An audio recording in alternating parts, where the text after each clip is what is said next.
So welcome back, guys, and also welcome to the new learners as well.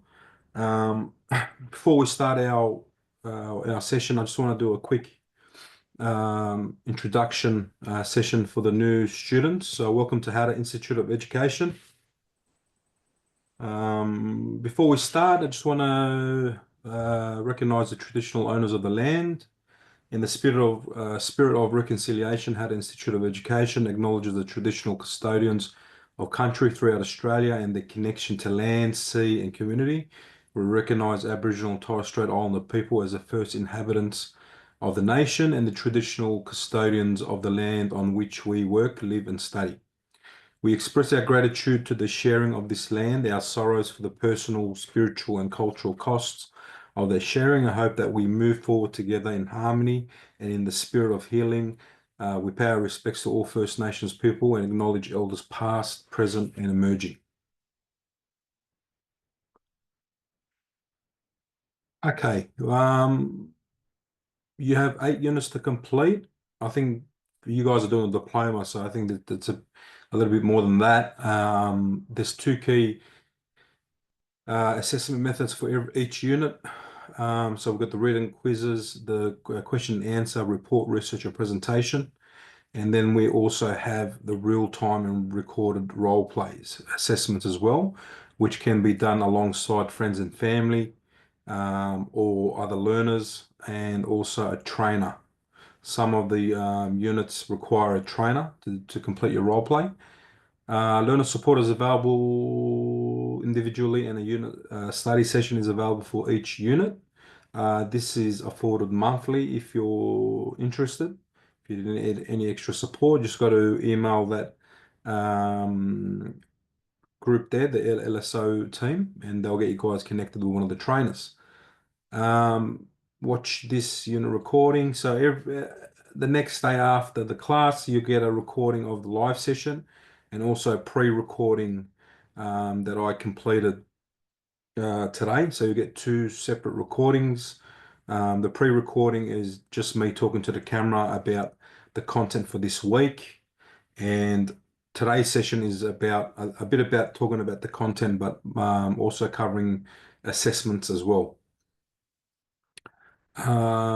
Each unit comes with a learner guide as well. They're about a minimum of 100 pages. It covers the whole unit content as well. So if you guys need any assistance, that's probably the best place to start. Attempt written assessment tasks in your portal and submit. Some have supported documentation to fill in. You have 3 attempts for every task. Prepare and record role plays as to instructions for each assessment and upload the recordings. It's very important to follow the instructions. Otherwise, if you do record a role play and you haven't followed all the instructions, there's a big chance that you won't pass that and you'll have to redo the role play again.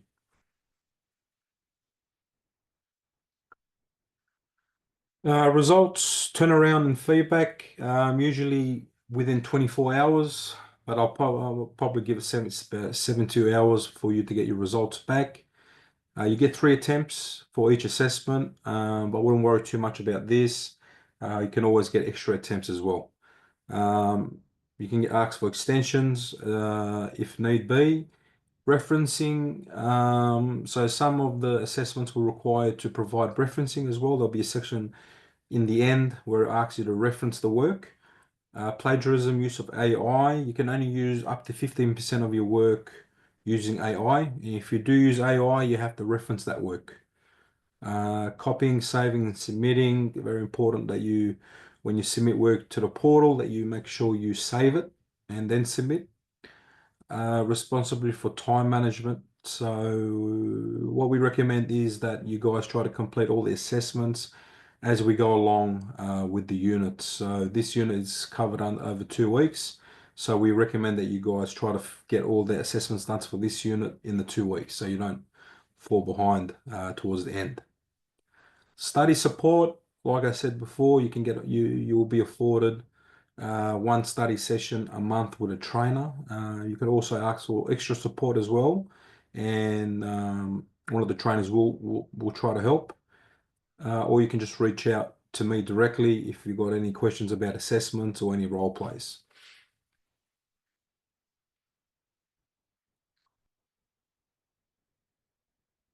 Okay, so we understand and Hada that studying could be a very stressful time as well. So if you guys need any support, you can reach out to us, or these are the other organizations that you can reach out to for extra support.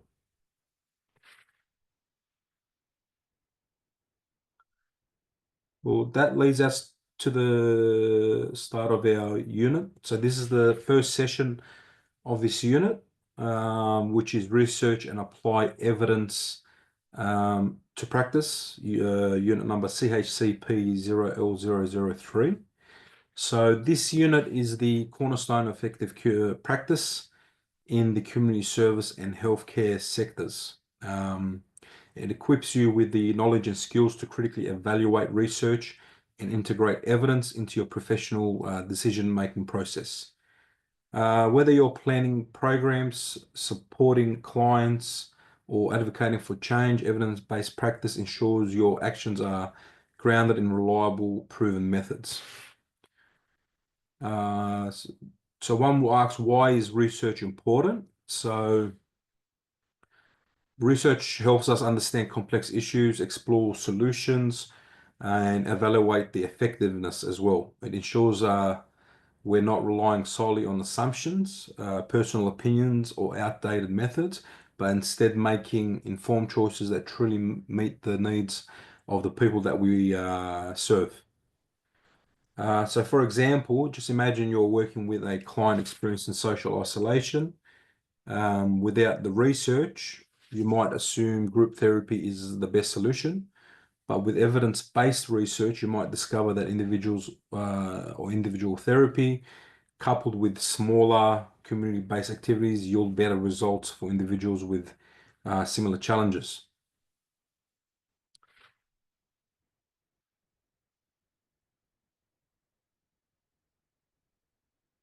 Okay.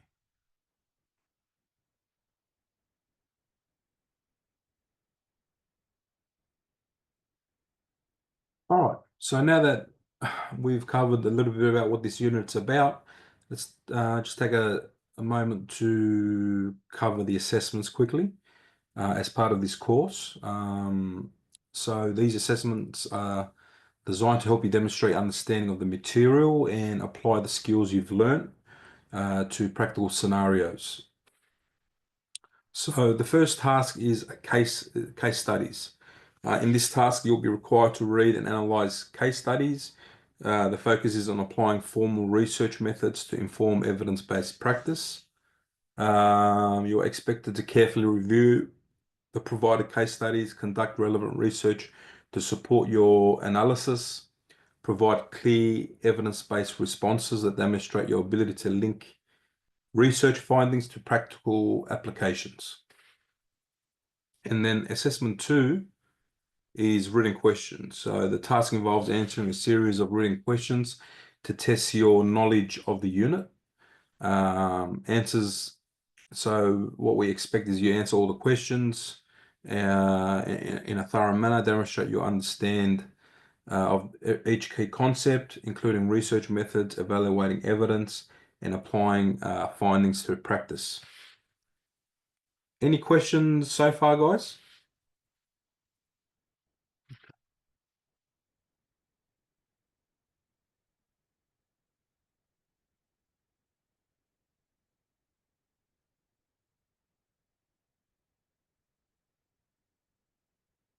All right. So before I continue, just a reminder to you guys. So the first part of the session, I cover a bit about the content of what this week's all about. And then second part of the session, I look at one of the assessments, try to work together, trying to complete an assessment together. And towards the end, I might play a video of a role play that I completed with another student. So you guys get a bit of understanding what is expected when it comes to role plays. So uh, let's have a look at the importance of research in professional practice. So here I want to outline 4 key reasons why research is vital to what we do. One second, I'll just get that chat up.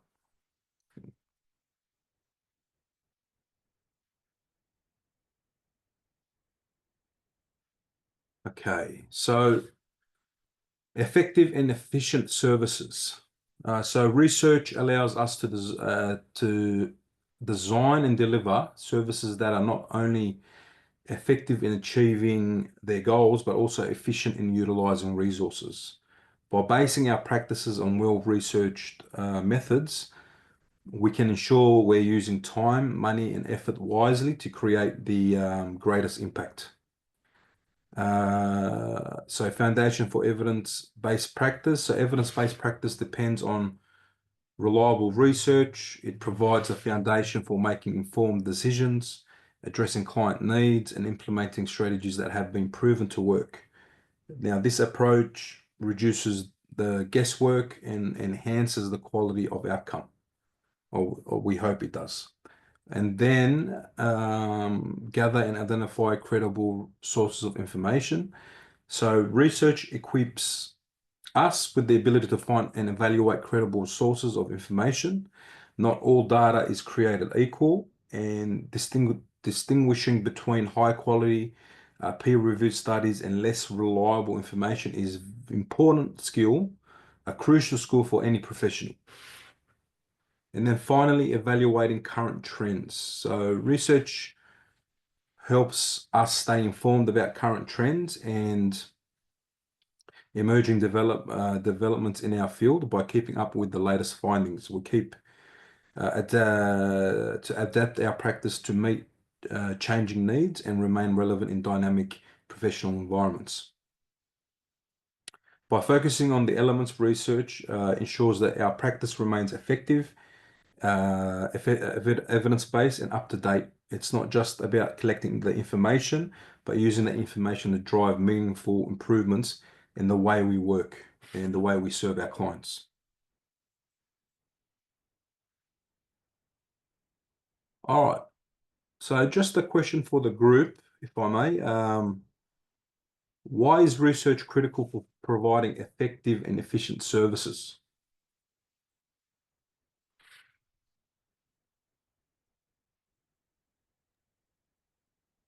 It provides you information that you can then evaluate and decide whether that information is appropriate or whether you need more information. Yeah, excellent. Tash?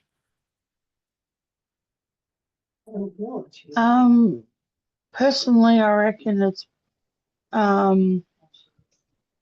it's critical because you can get different populations of people. So, like, you can get different people from different walks of life and use that as your research pool, your population of people. Yeah, so you're getting a view of subgroups around the community to get a better understanding of what the needs are.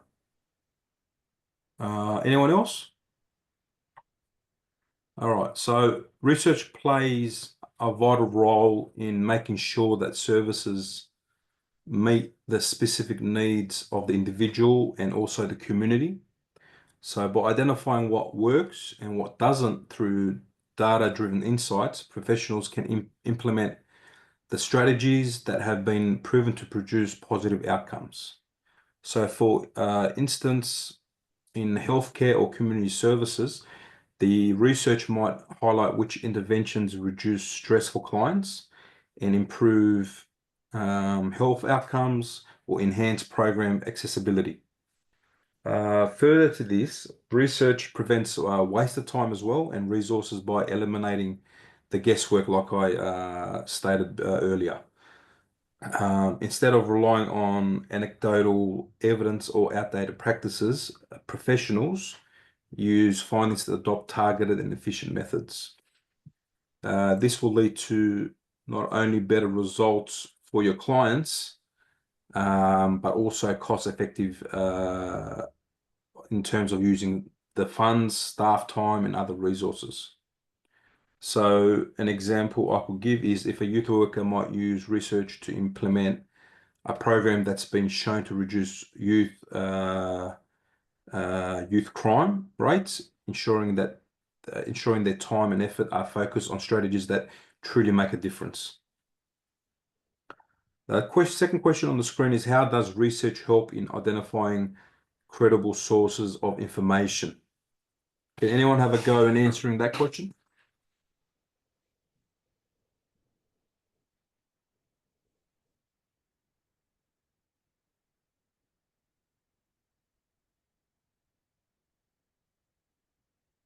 Okay, so research teaches professionals to critically analyze information for accuracy, reliability, and relevance. With the vast amount of information available, not all the sources that you find will be trustworthy or unbiased. So through the research that you do, or the research training, Tash? Yeah, I was just about to say that when I was at uni, we had to use um, proper cited websites. We couldn't use things like Wikipedia or anything that could be edited by others. Mm-hmm. It had to be cited. Like, so for an example, if you read a passage and that passage said um, that fluffy cat was sitting on the bed, but somebody else said that, you have to quote where they got their information from, not just where you got your information from as well. Yeah, that's correct. Yeah, so you got to make sure that your sources that you're using are trusted, um, reputable, and you're right. If by giving university as an example, that you got to in university you got to reference pretty much every sentence that you scribe in your academic work. So through the research. Or the research training, practitioners will learn to evaluate the quality of studies by looking at factors such as the methodology, the sample size, the credentials of the authors, and whether the findings have been peer reviewed. So, an example could be when reviewing data on mental health interventions, a practitioner would prioritize sources like academic journals, government reports, or studies from reputable organizations over things like blogs or opinion pieces. Research also helps professionals recognize biases in studies, ensuring that decisions are not influenced by flawed or one-sided data.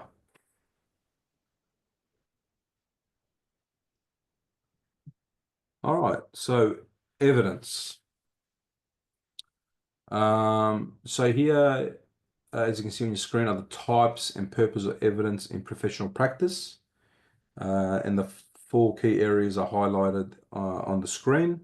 The first one, filtered evidence. So filtered evidence refers to secondary evidence which has already been reviewed and analyzed. Examples could include systematic reviews, meta-analysis, and guidelines. This type of evidence is highly reliable and often serves as a foundation for decision making and it consolidates findings from multiple primary sources. Next is unfiltered evidence. So these are primary evidences that comes directly from original research, such as clinical trials, case studies, or observational studies. So while it's valuable for exploring new information, it requires critical analysis to assess how valid it is and how applicable it is as well to practice. Next is continuous improvement. So evidence supports continuous improvement by helping professionals review enhanced systems and processes. by regularly evaluating the effectiveness of practice and incorporating the new findings, we ensure the work that we do evolves and remains aligned with the best possible practice at the time. Finally, implementing the best possible treatments or therapies for clients. So ultimately, the goal for evidence-based practice is to implement the most effective treatment or interventions for our clients. So by relying on robust evidences, we can ensure that clients receive high quality care tailored to their specific needs and circumstances. Together, these elements emphasize the importance of integrating both primary and secondary evidences into our practices, fostering a culture of ongoing learning and improvement.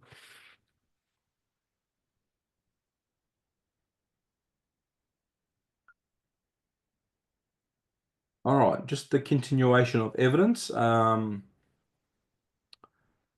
your screen, you will see the interconnected roles of evidence in professional practice. Now let's try to break them down into the three key elements. So the first one is duty of care, as you can see. So as professionals, we have the responsibility to act in the best interest of our clients. Evidence supports this duty by providing the knowledge and the tools needed to make informed decisions. By grounding our practice in reliable research, we uphold our ethical obligation to deliver the highest standard of care. And next is reducing risk and harm in program delivery. So evidence-based practices will help identify potential risks and also mitigate harm associated with service delivery.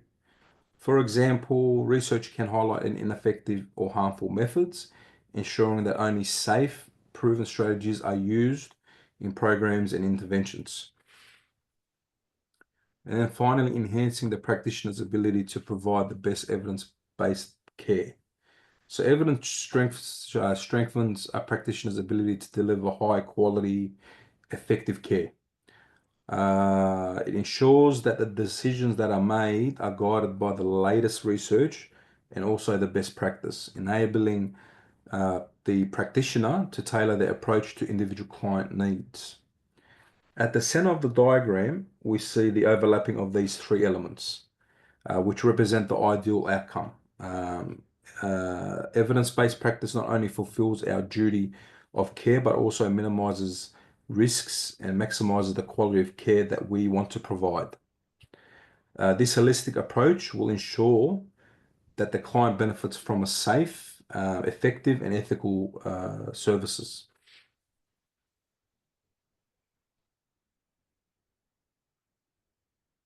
Just a few questions for you guys for the group. What is the difference between filtered evidence and unfiltered evidence, and why are they both important in practice?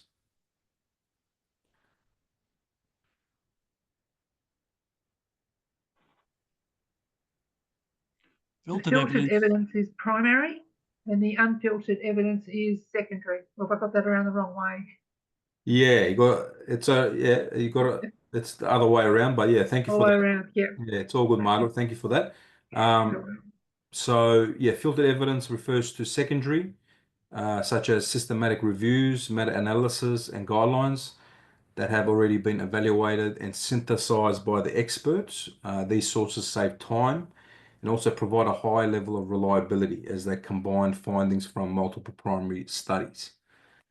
Unfiltered evidence, on the other hand, is primary evidence such as original research, studies, clinical trials, or raw data. This type of evidence is crucial when exploring new areas of research or when filtered evidence is not yet available. So both types are important. Filtered evidence offers a summary of best practices, while unfiltered evidence allows practitioners to critically analyze new information and ensure it is relevant to specific client needs or contexts. So how does continuous improvement benefit clients, and how is evidence used in this process?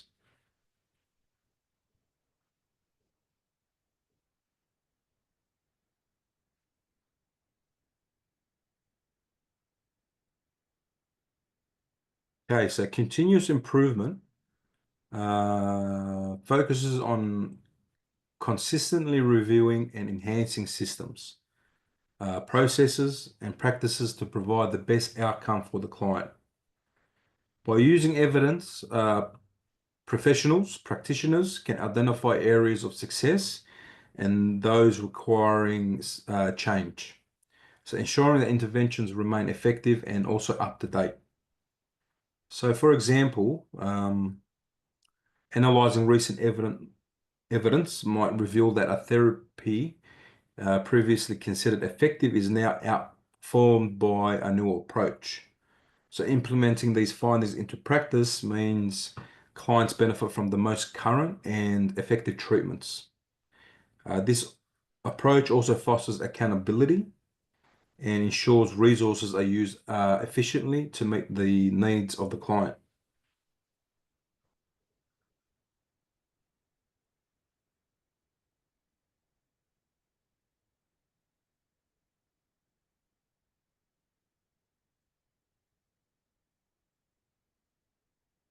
Okay, so cultural and ethical considerations. So here I want to highlight the importance of cultural and ethical considerations in research and practice.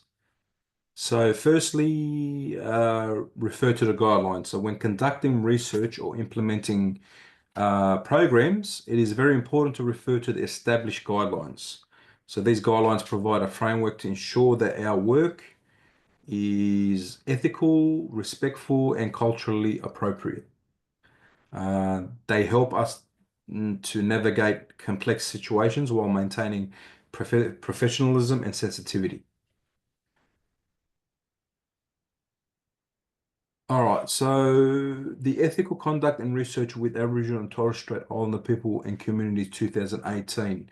So this is a specific guideline. So when engaging, in terms of this policy, when engaging with Aboriginal and Torres Strait Islander communities, these guidelines ensure that research respects cultural values, involves genuine consultation, and prioritizes the well-being and rights of the communities. This is an important step in fostering trust, inclusive environment, and equity in research. Enhancing the right of the clients. So a core aspect of cultural and ethical considerations is to enhance and protect the rights of clients. This will involve recognizing their autonomy, ensuring informed consent, respecting their cultural identity, and safeguarding the dignity throughout the process.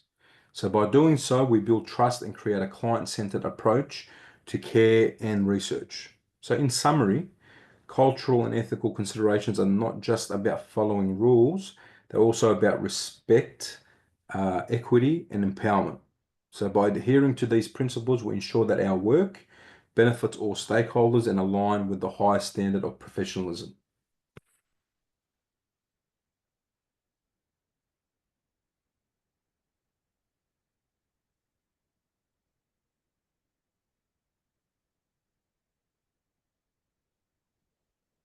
All right, just the continuation of cultural and ethical consideration. So again, these are critical. This is important to ensure that all participants, especially the vulnerable populations, are treated with respect, dignity, and also fairness throughout the research process. We must adhere to established ethical guidelines, such as the ethical conduct and research in Aboriginal and Torres Strait Islander people and communities, the one that we just spoke about. It's also important to focus on enhancing the rights of clients. So this means ensuring that their voices are heard, their autonomy is respected, and they are fully informed about their participation in the research. We must pay particular attention to the vulnerable populations, such as children and young people, who may not have the capacity to fully understand the implications of the research that is being conducted. Individuals with cognitive impairment, such as intellectual disabilities or mental illnesses, who may require additional support to engage more safely and effectively in the research. People in dependent or unequal relationships with researchers, where there's a potential power imbalance that might be that must be carefully managed to avoid exploitation. So by integrating cultural awareness and ethical responsibility into our research practice, we foster trust, fairness, and ultimately contributing to better outcomes for our clients.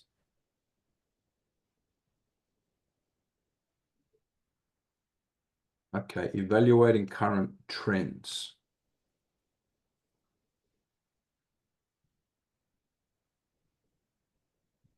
All right, so now let's have a look at the importance of evaluating current trends in research and practices. So staying up to date with emerging trends allow us to provide the most effective and relevant service for our clients. So when reviewing research or trends, it's important to ask yourself the questions on the screen there. What were the results of the study? How valid are the results? Will the results be helpful in caring for other clients? So when it comes to what were the results of the study, we have to understand the outcome. The outcomes help determine if the findings are applicable to your work. The next question, how valid are the results? So we need to assess the credibility of the research by examining the method, the sample size, and also the reliability of that information. And the next one there is, will the result be helpful in caring for other clients? So we need to think about how these findings can be practically applied in our context of mental health. So the trends in practice. So we've seen examples of trends shifting over time, such as pet therapy becoming more popular due to its positive impact on emotional well-being, while art therapy may be falling out of favor in some settings. Prevalence trends like increases in the number of people accessing services or shifts in the types of services they need help inform planning and resource allocation. Examples of model-driven trends, one could be the key worker model. So these are often used with families or of children with special needs. This approach assigns one worker as the main point of contact, simplifying communication and ensuring consistency. And the recovery-oriented approach. These focus on empowering clients through help, self-determination, tailored support, and reflecting a shift in how we address client needs. By continuously evaluating trends and asking critical questions, like the ones we just went through, we can make sure that our practices evolve to meet the changing needs for our clients and improve outcomes, and also align with evidence-based approaches.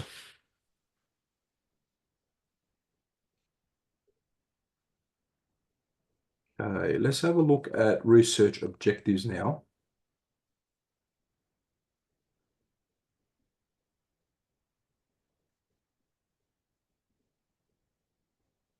Okay. So so let's look at the objectives of research and how we approach them using two key methodologies, quantitative and qualitative studies. So quantitative studies or quantitative research focuses on measurable data and follows scientific methods. It helps us gather large-scale information and provides objective results. Some examples could be longitudinal studies, which what do? They track a cohort of clients over time to identify trends and outcomes. Measures such as morbidity rates, mortality rates, and recovery rates that provide statistical insight into health and well-being. Surveys, like those used using the Likert scale, which gather client feedback in a structured format. So these studies are essential for identifying patterns, testing hypotheses, and guiding data-driven decision making. The next one is qualitative studies. So on the other hand, qualitative research focuses on exploring life experiences and subjective insights. This approach captures the human side of data, helping us understand emotions, motivations, and behavior. Some examples include client surveys and interviews. These will allow individuals to share their perspectives in detail. Another one is observations of clinical staff, so which provides insights into real-world practices, collecting client experiences through narratives or anecdotes, and drawing conclusions that inform practice. Qualitative research helps us understand the why behind the data, complementing the what provided by quantitative studies. So when we combine methods, by integrating both quantitative and qualitative approaches, we can create a comprehensive understanding of outcomes. This will ensure that our decisions are not only evidence-based, but also consider the experiences and needs of the people we support.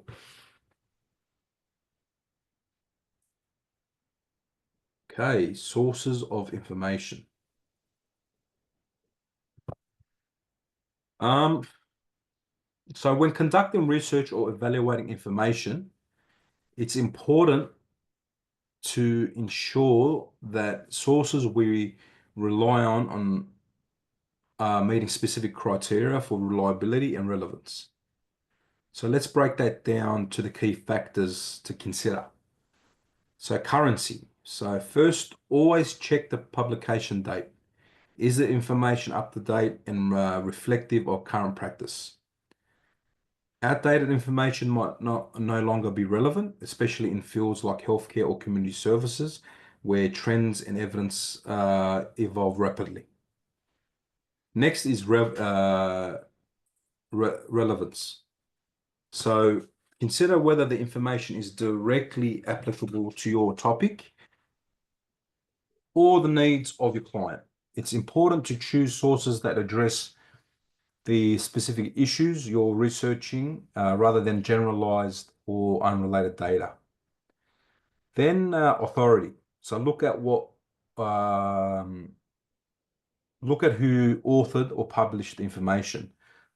Are they qualified? Do they have relevant credentials or expertise in the field? Credible authors and organizations lend weight to the accuracy of information. And then we have accuracy. So verify the information is factual, unbiased, and backed by evidence. Be cautious of sources with personal opinion or unsupported claims. Cross-checking with other reputable sources is good practice to ensure accuracy as well. And then finally, purpose. So consider why the information was published. Is it intended to inform and educate, or does it have a persuasive or promotional motive? Understanding the purpose will help you gauge potential biases and assess whether the sources align with your research goals. Now, by using these criterias, currency, relevance, authority, accuracy, and purpose, you can confidently identify high quality, reliable sources that will strengthen your research and inform your practice.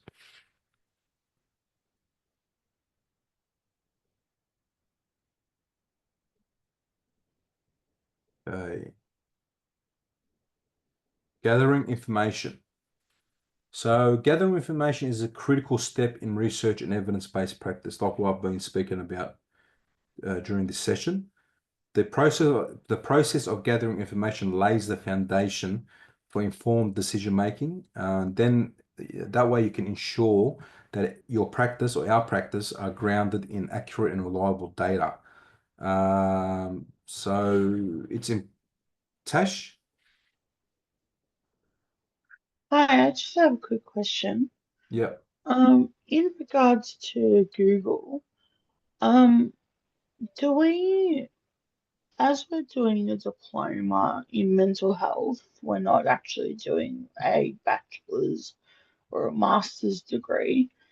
Um, do we need to use the Google Scholar, or are we able to just use references and information we find off Google, or does it have to be an actual um, report that has an abstract and all that with it? No, it doesn't. So you don't have to get, it doesn't solely have to be journal articles. We recommend that you use the best possible sources for the information that you find or gather. That way you're getting the best possible answers and the best possible advice from the reputable authors. But yeah, to answer your question, you don't have to use scholarly articles and journals for all your research, or you don't have to use them at all. Um, so the importance of reliable sources. So while tools like Google provide quick access to a wealth of information, not all sources are equally credible. It's important to critically evaluate the information to ensure it comes from reliable and verified sources. You have to identify key information, so focus on gathering information that is directly relevant to your research. Use multiple sources, so to avoid biases and get a well-rounded understanding, it's important that you use more than one source. And critically analyze analyzing of information. So gathering information is just not about collecting the information. It's about analyzing and interpreting it to extract meaningful insight from your understanding.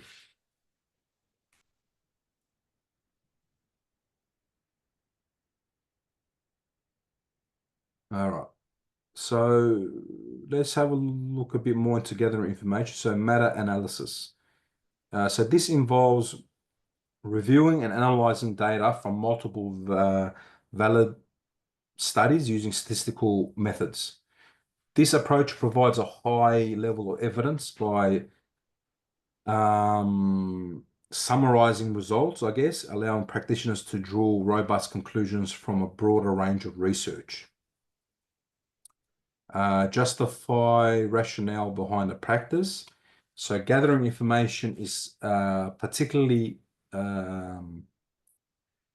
is a particular practice or approach that is used. So evidence-based rationales demonstrate that decisions are informed, also logical and grounded in reliable research. New emerging techniques. So research is key to identifying and also understanding emerging techniques or innovations. Keeping an eye on these developments can help professionals integrate cutting-edge solutions into their practice.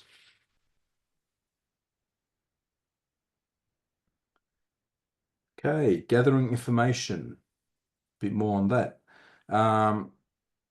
So here it aligns, again, reliable sources of information that can be utilized for research and also evidence-based practice.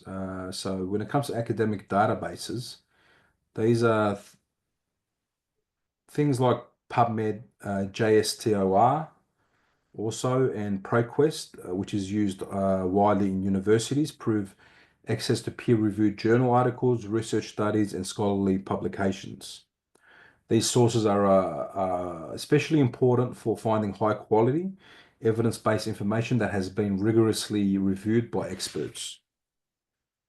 Research organizations. So these are organizations that are dedicated to research, such as CSIRO or the World Health Organization, produce detailed studies and reports on a wide range of topics. Peak body websites. So peak bodies such as professional associations or councils represent industries or professions and often publish guidelines of best practice. An example of this could be the Australian Psychological Society or the NDIS as well. Then we have conference paper database. So conference papers offer access to cutting-edge research and development before they are formally published in journals. So these sources are particularly useful for staying up to date with emerging trends and innovations in your field. And the last one there, government websites. Government websites such as the Australian Bureau of Statistics or health departments portals provide authoritative and up-to-date data. Also policies and guidelines on the subject matter. So these sources are especially valuable for accessing demographic data, regulations, and official reports.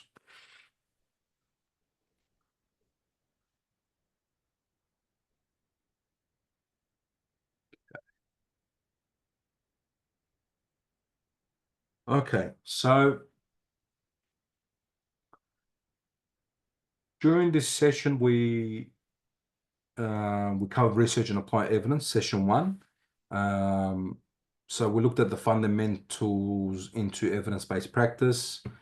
We looked at the importance of research. Research supports the development of effective and efficient services. It allows us to evaluate current trends.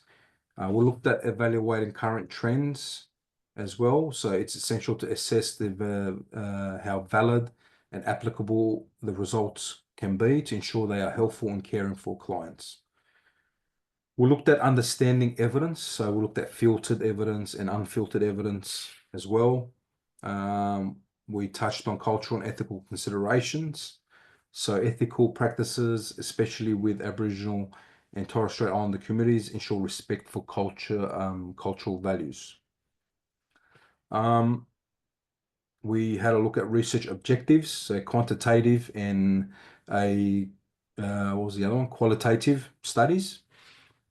And then the last part, we looked at gathering information and organizing information as well. So again, research is the cornerstone of evidence-based practice. So by gathering, evaluating, and organizing the information effectively, we will ensure that our work remains informed, ethical, and impactful. Do you guys have any questions about so far? All good. All good. All right, so we'll have a 15-minute break, and then we'll come back and then we'll start looking at the assessments. All right, I'll see you guys at 7:10.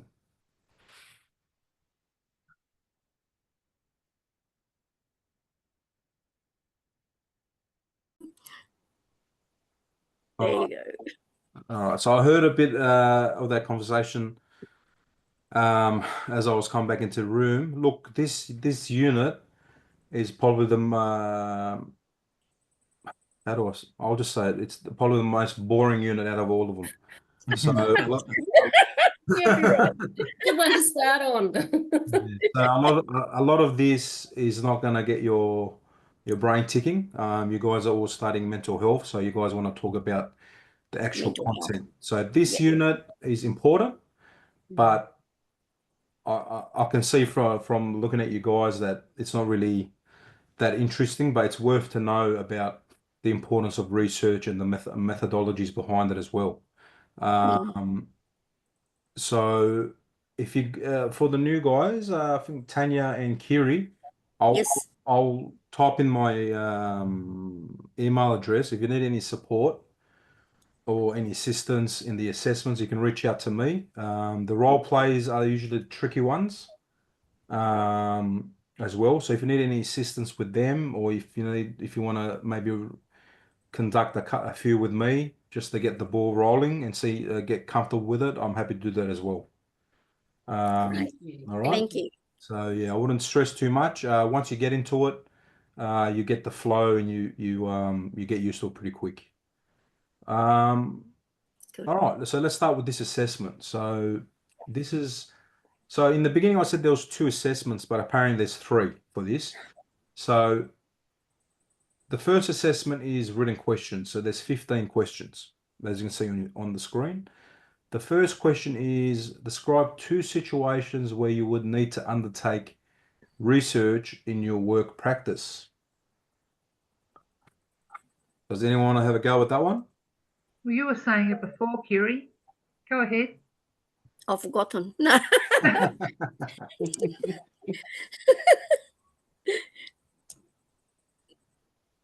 Anyone? When you've got a client or a client, and they might need a particular adjustment to their Plan or whatever. Yeah. then you would undertake research maybe to check what's on offer, see whether there's something better for him or her. Excellent. Yeah, so what you're doing there is addressing complex needs for the client. So in supporting the client with it could be complex trauma, mental health issues, or specific disabilities. You might need to research evidence-based interventions, such as trauma-informed practices or behavioral management techniques. So excellent, Margaret. That's one. Another one you guys all have in the back of your minds is developing new training material for courses. That could be one. Another one could be, when it comes to mental health, it could be developing programs or group activities. So if you've got a job where you're going to run a program or group activities, that's when you will do some research. Okay, so when creating programs around mental health for your clients, such as mindfulness workshops that involve anxiety, a practitioner may need to research the effectiveness of mindfulness techniques for specific populations. You also should be looking at examining best practice for group facilitation and strategies to ensure inclusive and engaging environments. So with that example, how would you do that? What information or what things would you look at to research a program about mindfulness?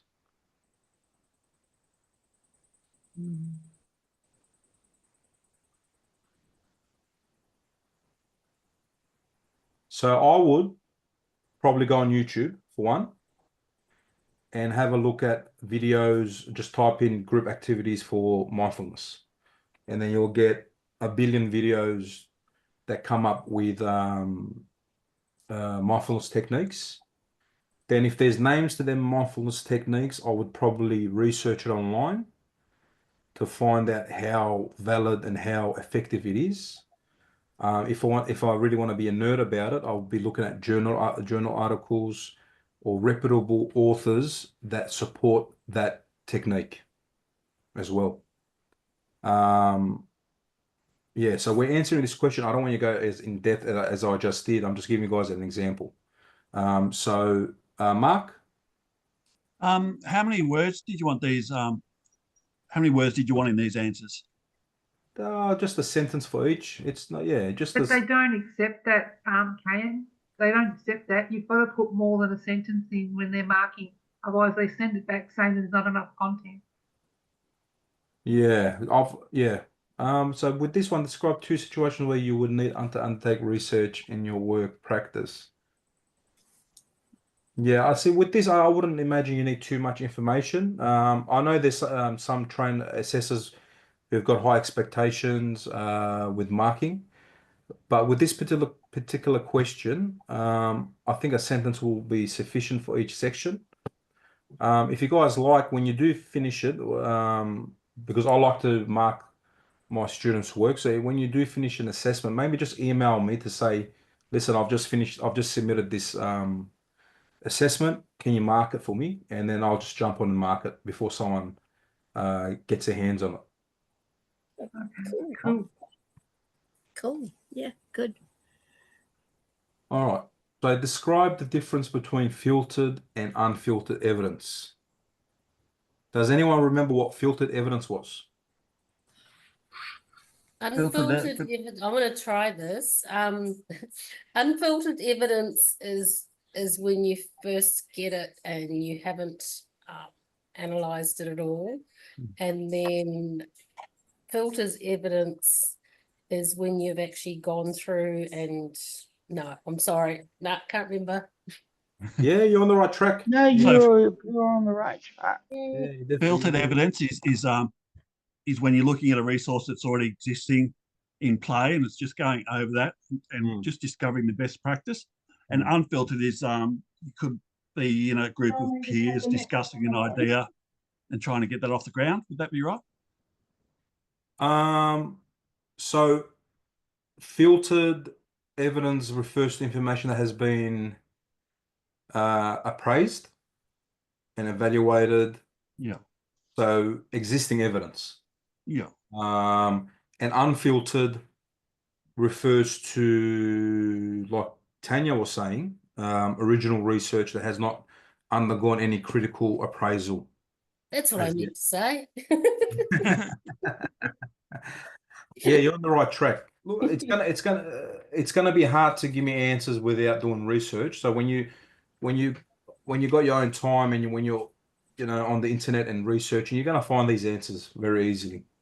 So don't worry too much about it. I'm just here trying to give you guys an understanding of what we expect with the answers. So here, just explain what filtered and unfiltered is, and then in the end, just explain the difference. The differences of each. That's it. Explain the term meta-analysis. I don't think anyone's going to remember this. So meta-analysis is a statistical method used to combine and analyze the results of multiple studies addressing the same research question. So it is often part of a systematic review and provides a quantitative summary of the evidence. So it combines multiple studies. It uses advanced statistical methods to calculate overall effect size, and it's got a systematic process. So studies are selected based on strict inclusion and exclusion criteria to ensure quality of relevance.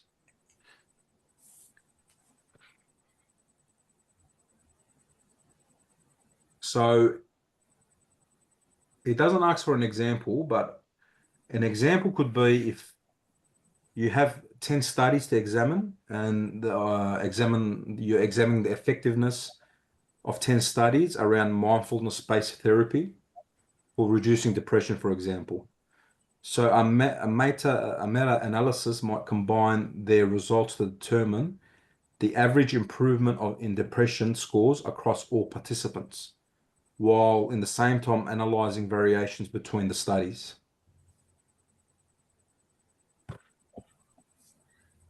Okay. Why might you undertake research to compare your practice with that of others working in the same field? To make sure you stay up to date with new information and things that are. Yeah, excellent. Okay. Yeah, to stay up to date, yeah, with the latest evidence, the best practice at the current stage. It's about ongoing improvement. Yeah, just because you're doing a good job today doesn't mean that's going to be relevant in a year's time. So if things are always advancing, especially in the field of mental health, there's always new studies, there's always new findings of better practices. So it's beneficial as professionals that we are up to date with the best practice out there, so we can provide the best service for our clients. Okay, define continuous quality improvement.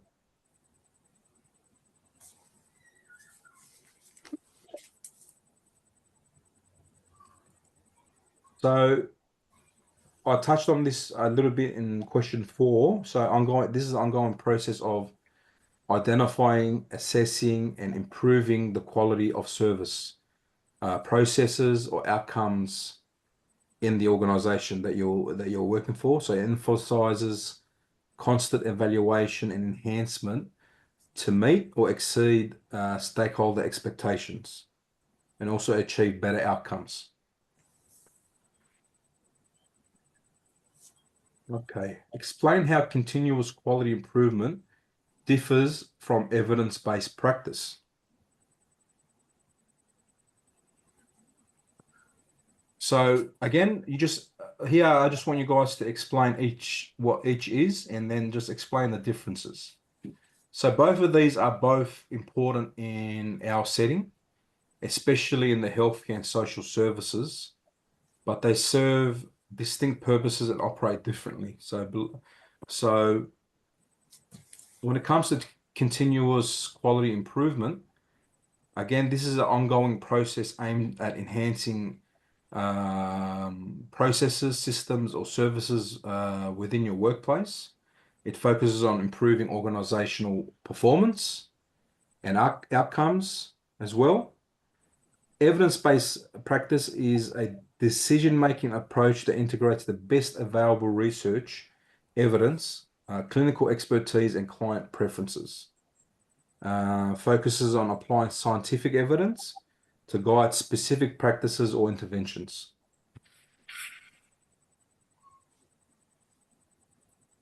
All right.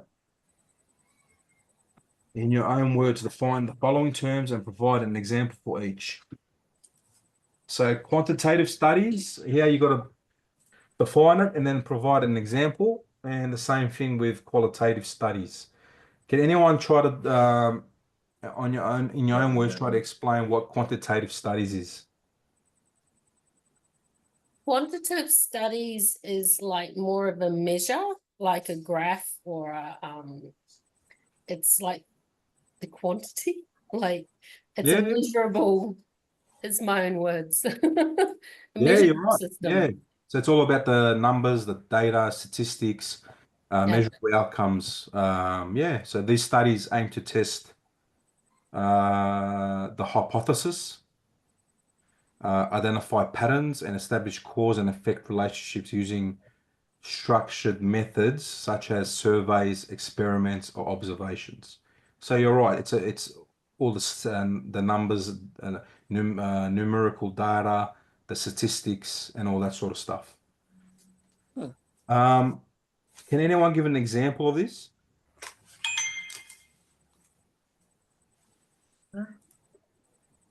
Basis 32 form where it says, how do you feel? Unwell, very unwell, good, very good. So it's getting you to tick all these boxes. It's not, so you get these direct answers. Perfect. Would that be right? Perfect. All right. The next one, qualitative studies. What is qualitative studies?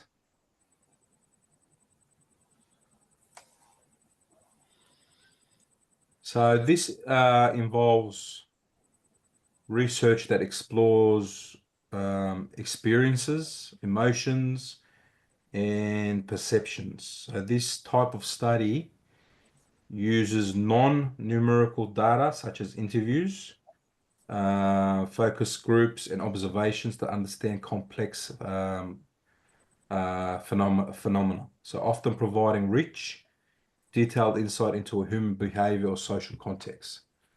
So an example of this could be a study exploring the lived experience of individuals recovering from substance abuse through in-depth interviews, focusing on their personal challenges, motivations, and support systems. I don't know if you guys have watched, but there's this famous documentary on is a good example of qualitative of the twins. You know how they separated the twins and Yep, I've seen that. yeah, so that's an example of this. So they one researcher followed the one twin, one sibling, and the other one followed the other, and they just observed them and measured Everything. observations and all the differences in their upbringings and all that sort of stuff. And one went to a rich family and one went to an average family. Yeah, Amazing, actually. yeah, it's really, really good watch. Yeah. Disgusting, though. How that could do that. Yeah, But, terrible. Yeah, you wouldn't be able to do it in today's world, but no. back then, yeah, they've done a lot of things. All right. After defining both quantitative and qualitative studies in the previous question, which is considered a more reliable methodology? Explain why in your own words. So there's no right or wrong answer in this. It's just what your opinion is. So which one do you think is more effective? I think it depends on how your own personal mind works. Just whether you're more of a, numbers person or Mm. more of a interactive with people. I don't Yeah. know. Yeah. No, Well, I correct. think a combination of both would be really good. Yeah, depends on. It really depends on what you're researching and what you're actually doing. Sometimes qualitative might be more efficient or more effective, and quantitative might be, more effective for other things. So when it comes to quantitative, again, it relies on measurable numbers that can be analyzed objectively. I think a good one of the reasons why you will use quantitative studies if you've got a large sample size, which improve, which will be easier to do your studies. So quantitative is usually used for, for a large scale of people, so over 20 or 30, 100 people, thousands or whatever, the large numbers. Qualitative is more, it's more detailed insights into human experience and behaviors. So it helps explore topics where little prior knowledge exists or where emotional and contextual factors are critical. It focuses on understanding meanings and context, which quantitative studies might miss. So, and these are more for smaller sample sizes as well. So if you're doing a study on one or two people, you're probably better off, or you would do the qualitative study instead of the quantitative. Tash? Sorry, I came in at the end of that bit of the conversation.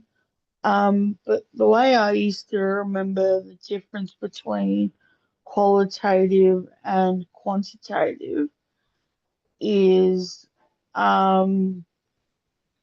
quantitative is numerical. So like it could be things like weights, cost, um, you know, a measurable thing. Mm-hmm. And a qualitative is like an adjective. It's like it's a thing rather than a number. Yeah, so yeah, you're right. You're 100% right. So one is about numbers and statistics and a larger number of people, and the one is more personal. So it's almost one-on-one research with the client.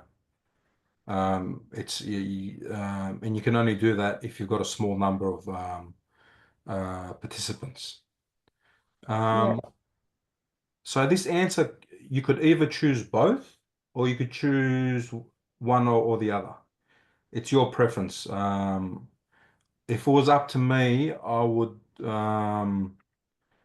say the most reliable approach will often combine both methods, a mixed method, to leverage the strength of each one, providing both numerical evidences and also contextual understanding. So, for example, a study might use surveys, which is quantitative, to measure trends and follow-up interviews. And qualitative will explore the perspectives of the clients.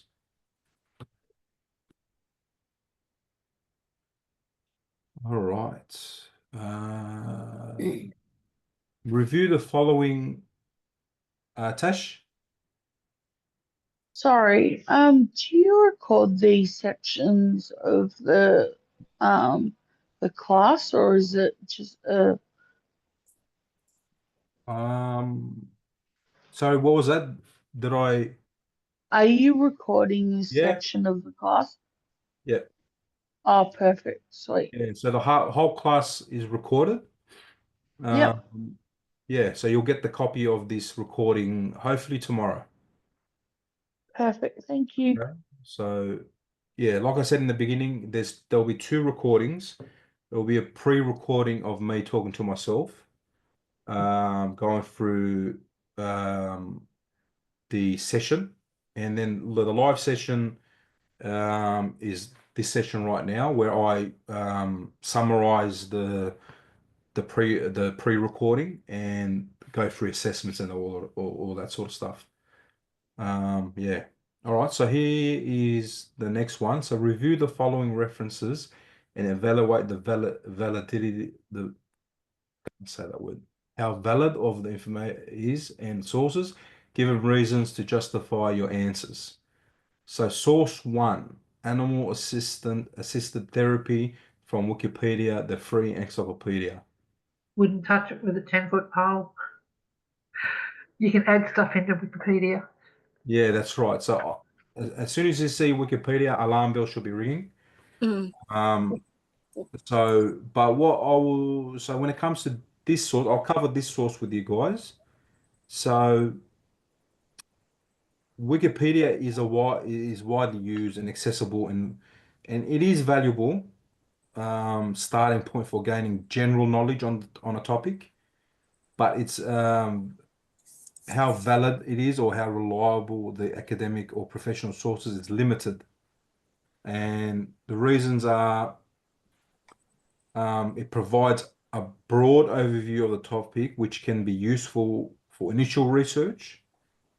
It often includes references to it. Actually, this is probably a good thing about it. It does often include references to primary and secondary sources at the bottom. In terms of the areas that it's lacking, it's got potential for inaccuracy. So Wikipedia can be edited by anyone. So which means the information may not always be accurate or trustworthy. While editors aim for being neutral, some articles may reflect bias or include unverified information when it comes to Wikipedia. And unlike academic or scholarly articles, Wikipedia entries are not subject to formal peer review. So anyone can enter information on Wikipedia.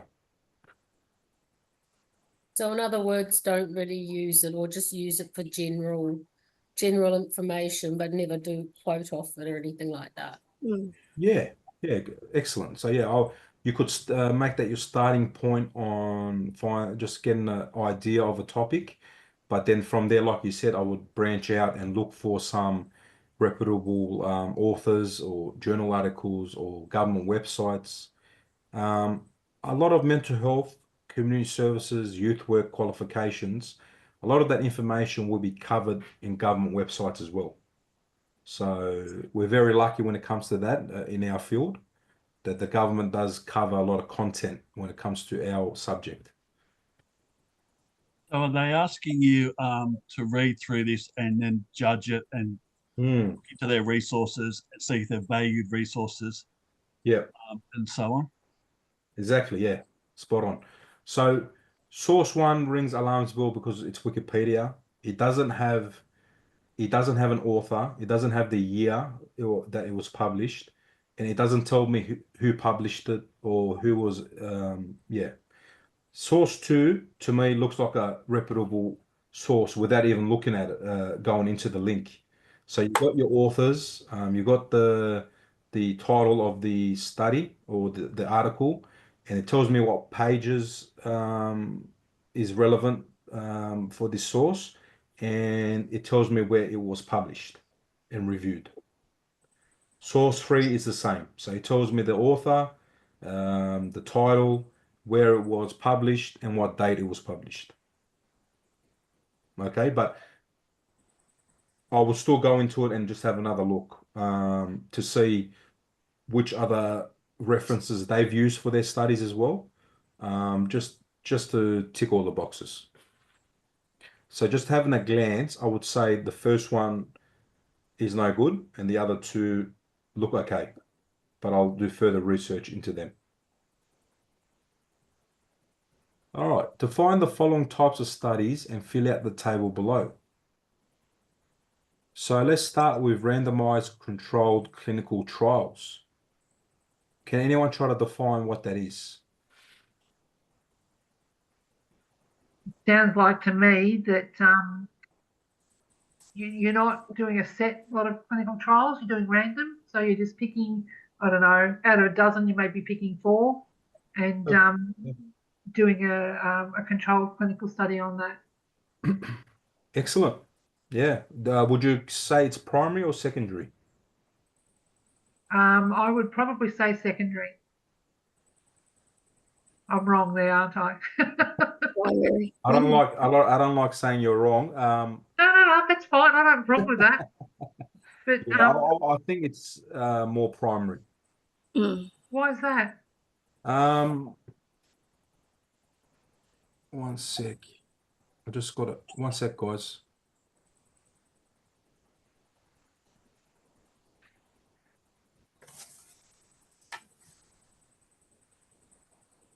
What is that?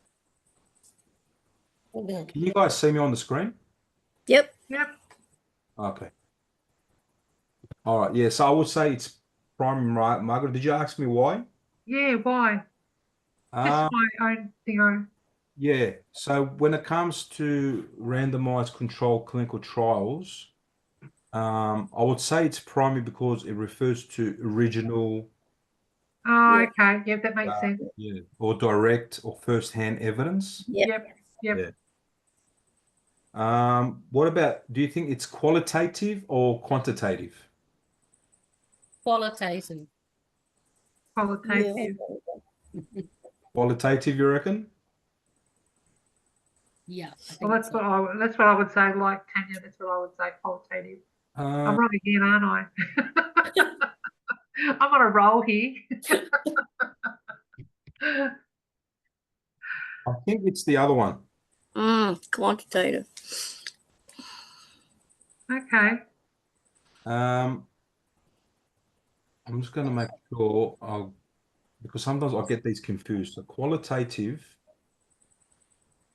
If you get confused, Cam, what hope have we got? No, I get confused. off. Sometimes I get, yeah. So you guys said qualitative? No, Yes. you said qualitative, did we? We said You qualitative. did. Yeah. You did. Yep. There you go. So qualitative refers to non-numerical descriptive data. Oh, that's right. It does too. Yeah. The other one is more about, Where it's more numeric. Yep. That makes sense. yeah.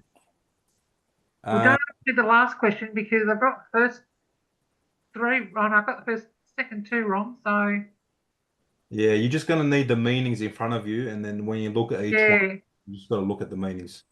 Do you think this is reliable, this research? Yes. Yeah, I think so.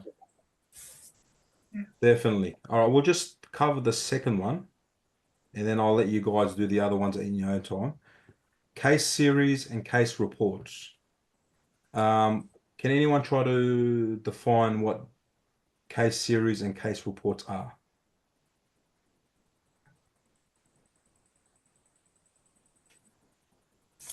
So these are they summaries of like participants and the situations that they're in? it can be, yeah. Yeah, so it's a descriptive study that focuses on a small group, um, or a single individual, Yeah. to highlight unusual cases or outcomes. Okay.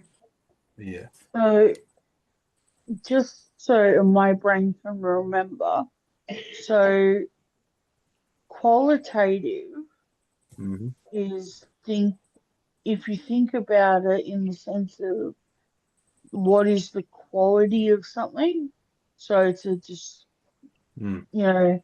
like versus quantitative, which is the quantity of how much something is or how much something isn't. Does that help you guys at all?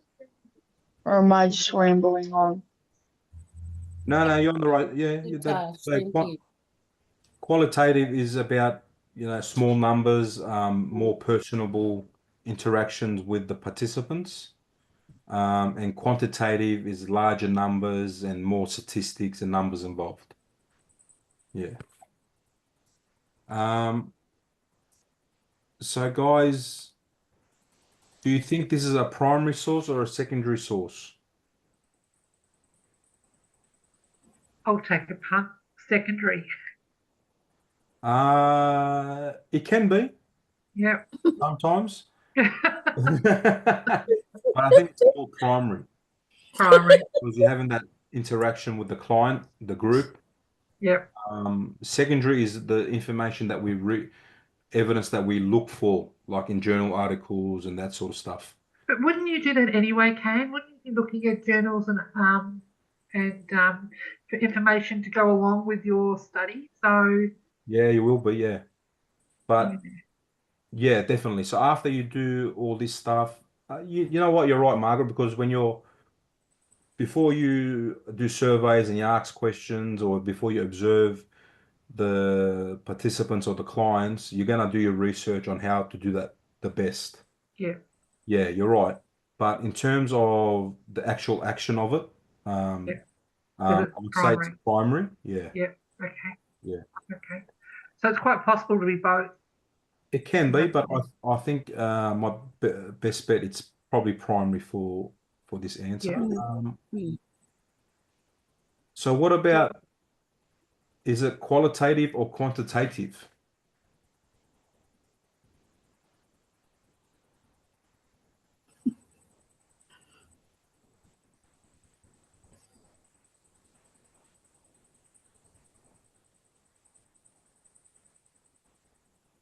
Go on, Tanya, take a punt.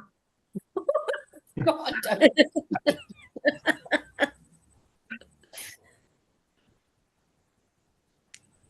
Not the stat one, the other one. Qualitative. Qualitative, is that what the one you're talking about, Mark? Yeah, I think and possibly could be both for this one. It could be a mixed method. Yeah. So case series and case reports often combine qualitative and quantitative elements. Qualitative, they provide rich description of symptoms and experiences. Quantitative, they may include numbers, stats, and test results as well. So I think it could be both. Do you think this study will be reliable?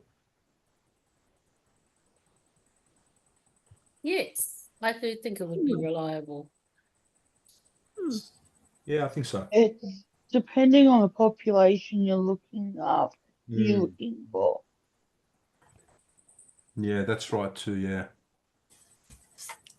Like if you're targeting one thing and you've got research showing something else, it's not going to give you correct data.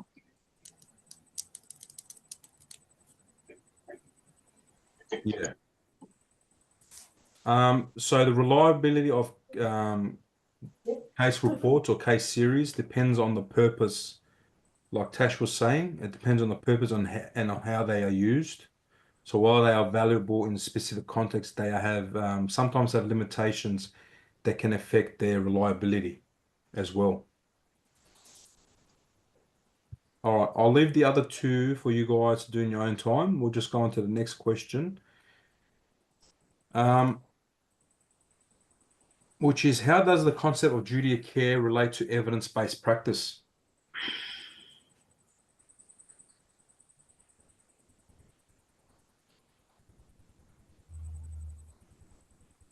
What is duty of care? Can anyone try to explain what duty of care is? Yep. Duty of care is what you, when you're in a organisation, you have a duty of care to look after your employee. You have a duty of care to make sure that they've got no harm, they're not tormented, they're not bullied. So you've got a duty of care to provide that comfort zone for the employee. Keep them safe. Spot on. It's about safety. Yeah. Yeah. Tash? So duty of care, especially in regards to, sorry about the beeping, guys. I can't really stop that, but so with duty of care with clients, you got to put the clients first. It's all about them, and you got to make sure that they're not in harm's way, you're not in harm's way. It benefits the participant and yourself and everyone involved. Thank you. Mark? So duty of care would be involved letting the clients also take up their own risks, so they can be part of the community. And this would be evidence-based. It because it leads to a fulfilling sort of life. Excellent. Yeah. So in summary, from what all you guys are saying, it's about safety, the well-being, and the best interest of the individual. So we got to make sure we have duty of care. That's what duty of care is. So now, how do you think? So what's evidence-based practice? Can anyone try to explain that? Tash, did you have your hand up? No? Oh,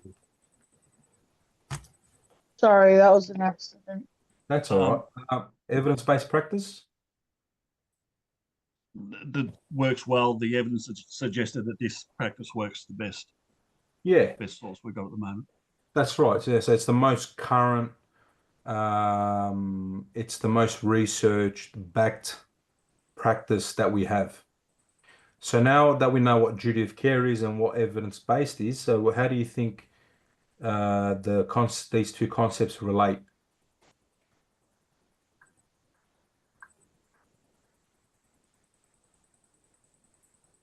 What about ensuring that the client's fully informed and also that they're kept safe during the whole process, like that they have the competency to digest the information, understand it, understand what is happening as Yeah. such?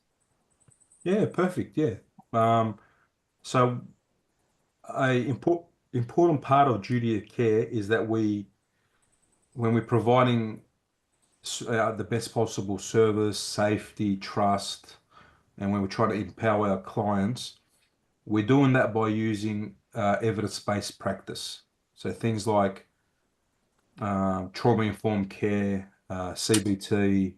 There's plenty more. So evidence-based practice ensures that the care provided is informed by the best available research, professional expertise, and client preferences, minimizing risk and optimizing outcomes. Yeah, I like that. Yeah, so an example could be, Mark?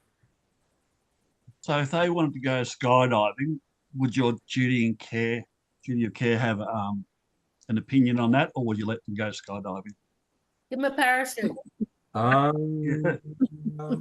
that will go under. Forgot the term now. So that's risky behavior, behavior taking. Depends on the client. If it's You need to do a risk assessment. yeah, so if we're talking about young people in your care, all right, and the young fellow wants to go on a skydiving tour, wants to go skydiving, um, and you know he's got a history of risky behavior, you just have to outweigh because end of the day, it's his decision. Yeah. It's his decision, so we've got to empower the client. But all we can do is give him the best possible information and explain to him the risks and all that sort of stuff. So Yeah. with the evidence-based practice being that everyone's entitled to take risks as part of a fulfilling life, Yeah. that may be what that evidence-based part is about. It Because the can be. evidence suggests that, yeah. Yeah, it can be, definitely. Yeah.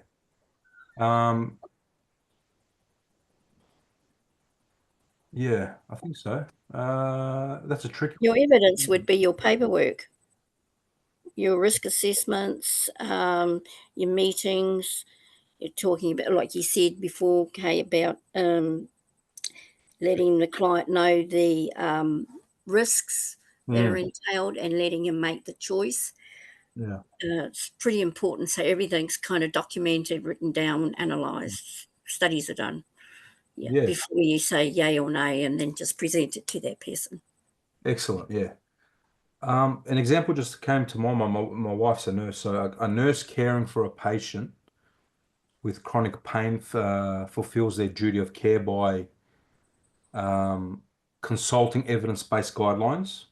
So she's fulfilling her duty of care by consulting evidence-based guidelines to select the most effective pain management strategies. Do you see how they interlink? So avoiding outdated or unproven treatments that may cause harm or be ineffective, and also considering the patient's preference and cultural values in their treatment plan is also an example evidence-based practice. And in the same so pretty much in a nutshell, when you're practicing evidence-based practice, you're displaying duty of care. Okay. Yeah. Sorry, I gotta go. All good, Tash. Thank you, Tash.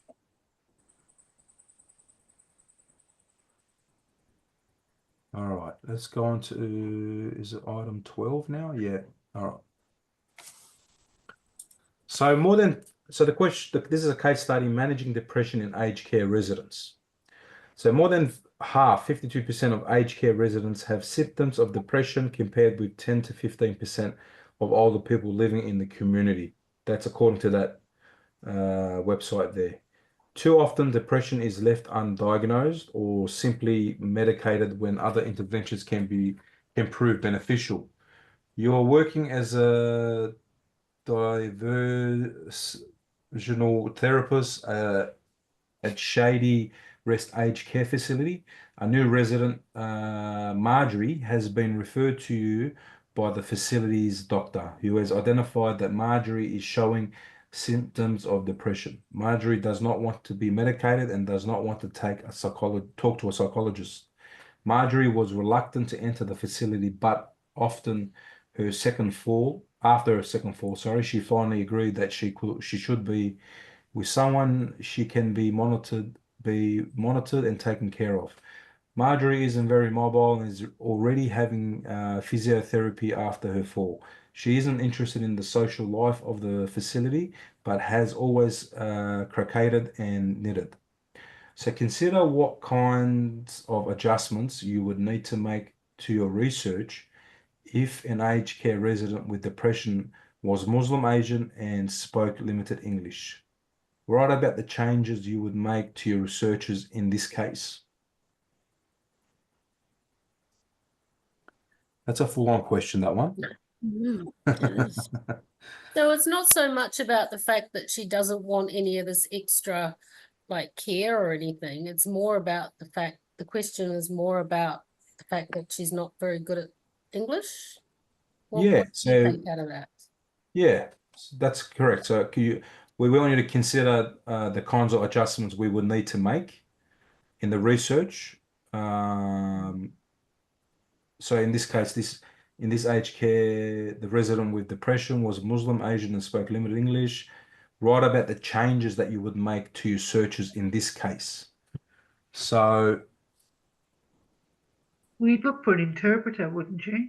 yeah, You know, you said you would research into a interpreter.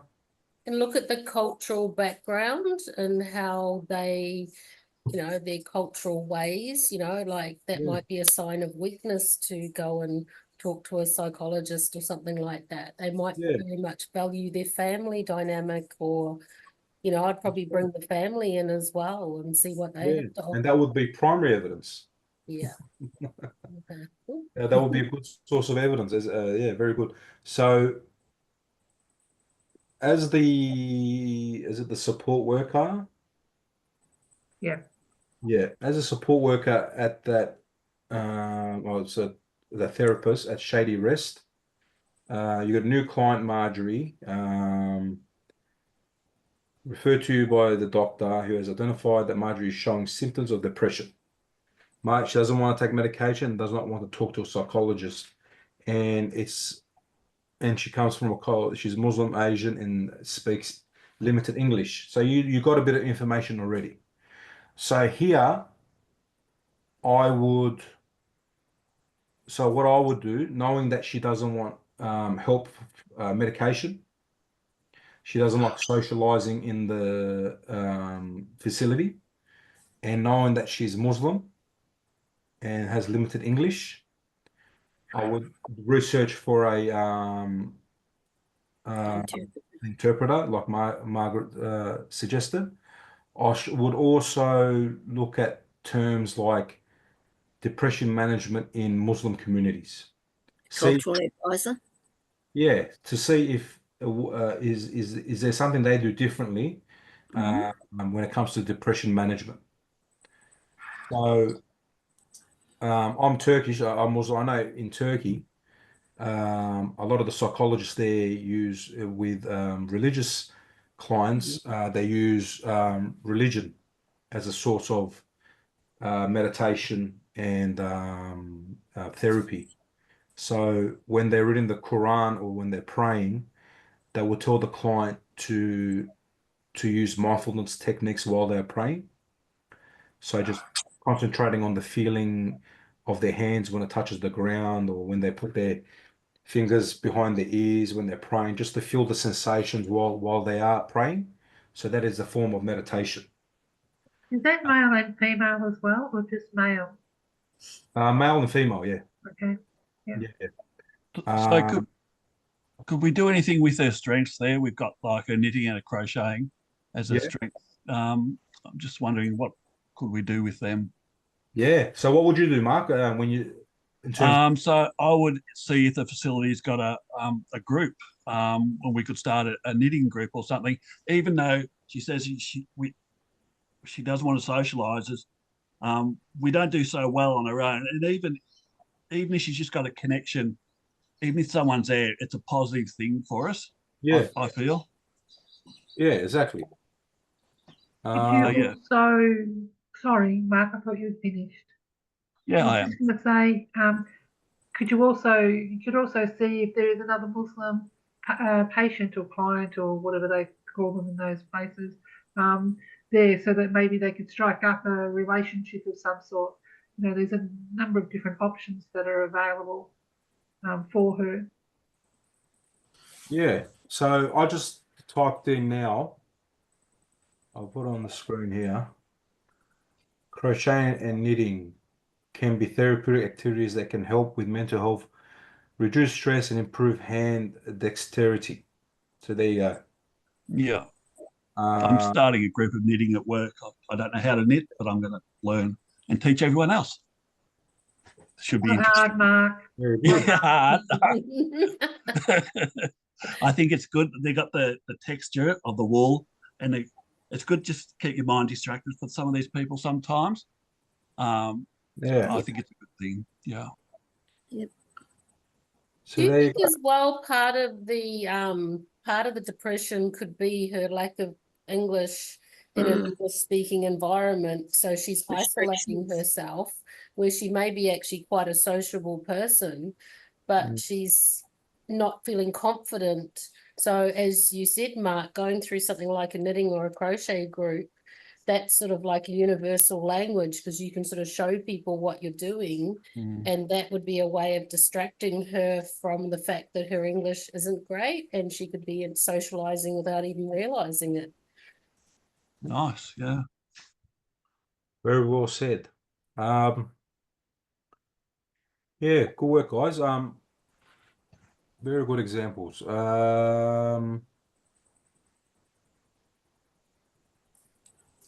Okay. What else would you consider, knowing that she's Muslim, and she comes into your facility? What else would you consider when it comes to management of depression? Somewhere where she could pray. Yeah. Perfect. Somewhere where she can practice her religion. Yes. Also, one thing that's closely linked with depression is individual's diet as well. So the vitamins and all that sort of stuff that they are intaking. So she would most likely eat halal food. So we've got to consider the role of halal dietary needs and how food impacts mental health. Research interventions that align with religious practices, such as maintaining halal certified meals for her, would be something that you guys would be looking at. So when you're searching searching online, if your facility doesn't have it, you'll be looking at halal food providers in your local area as well. All right, let's go on to 13. Follow the link to read the following article. Click the anti-disciplinary approach. Explain in your own words how this method is drawing strengths from the interdisciplinary approach. Okay, I'll leave that for you guys to do in your own time. Just got to click that and then, yeah, read a bit about it and just answer that question the best you can. Okay, discuss hypothesis testing and briefly list the 4 steps involved. Now, I'll go through this in the pre-recording. So the steps involve, first one would be stating the hypothesis. So clearly defining the hypothesis and the alternative hypothesis, maybe. Step 2 would be choosing a significance level that determine the threshold. So this will indicate the probability of rejecting it or if it's actually true. So step 3 will then be collecting data and performing the test. And step 4 will be the findings or making the decision. All right. And the last question. Discuss the cultural and ethical considerations for research.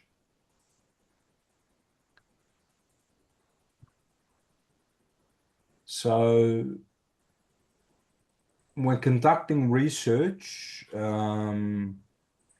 addressing cultural and ethical consideration is important to ensure that the study respects the rights, values, and dignity of participants while producing credible and also meaningful results. So what do you think are some things we should be considering in terms of cultural and ethical considerations for research?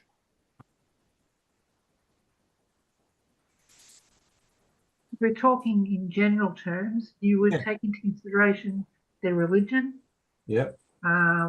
their race, Mhm. their cultural belief system, their Mhm. spirituality. Mhm. Perfect. That's good. So what about ethical? What are the ethical considerations? What do we have to consider in terms of ethics? Their privacy. Yeah, confidentiality and privacy, very important. So we've got to protect their personal data and ensure confidentiality. Spot on. We've got to make sure they give informed consent. Yeah. So I would say they're the two most important things when you're doing research and when you're working with clients in just working one-on-one with them as a client relationship. The first two things you would need to ensure is that you get consent, informed consent, to make referrals and to actually have that session with the client, and also to ensure confidentiality and privacy. This is done both by explaining to them the policy and procedure around confidentiality and privacy, and also you doing the right thing by keeping that information confidential. Other things could be equity and justice, so ensuring that all participants are treated fairly and equitably with no group bearing or any undue burden on or of risk. All right. That's it, guys. That's the fifth. That's all the 15 questions covered. When you go through it, if you get stuck in anything, just email me and I'll try to give you some support on answering the question. I'll give you guiding you in the right direction. So what I'm going to do now is I'm going to share my email address on the chat. If I may. Here we go. There it is.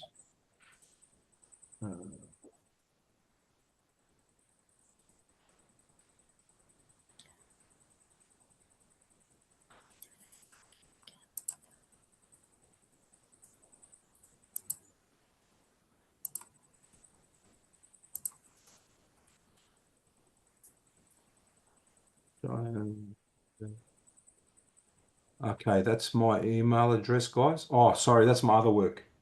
Don't take that one down. That's not that one. One sec. Not that one.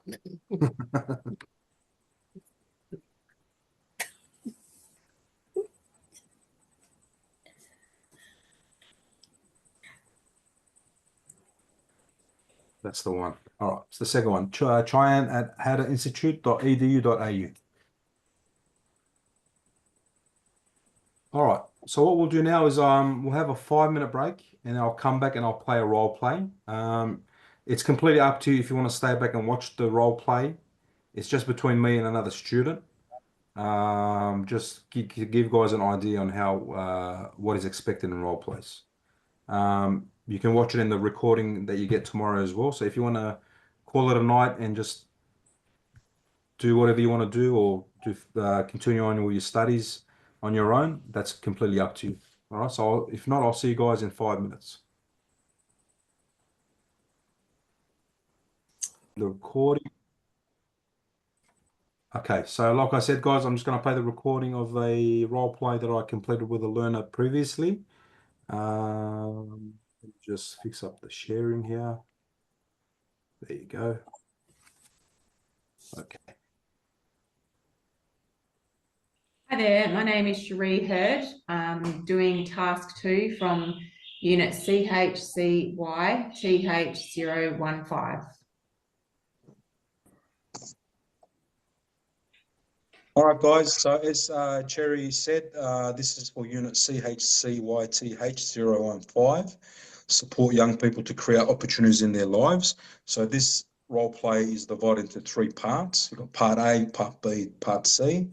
Part A is the initial meeting between Rita and Jonah Franks, where they have the initial meeting and talk about get to know each other. And then part B is where they further look into the goals and the action plans and all that. And part C is then the follow-up meeting a few months later. So we're about to start part A now. So the scene is I walk into Cherry's office, she welcomes me, have a seat, just normal conversation that you would with any other client, just get them comfortable. You got to remember to talk about the confidentiality policy and procedures and all that sort of stuff as well. And yeah, we'll just go from there. You ready, Cherry? Yeah. All right. I'm just going to knock. Hi, Rita, is it? Come in. Welcome. Hi.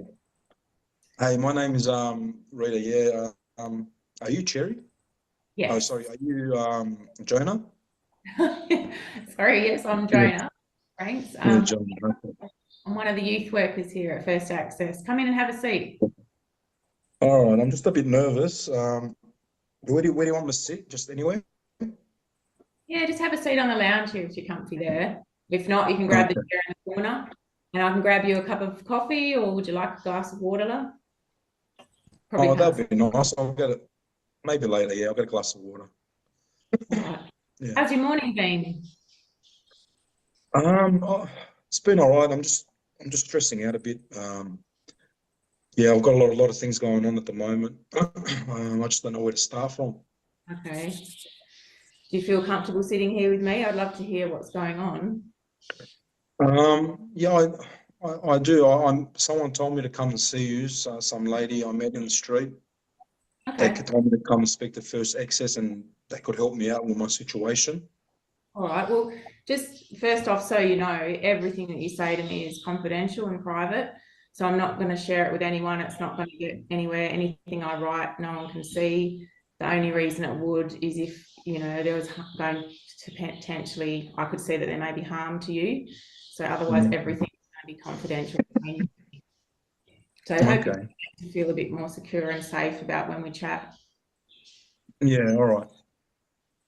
Okay, thanks for that. Yeah. If you don't feel, if you don't want to open up to anything, that's fine. We can just chat about how your day's been and what it's like. I've heard that you've just come to Australia. Yeah, I just came here with my family. We came from Vietnam. Okay. So yeah, my family came here obviously for more options and new opportunities.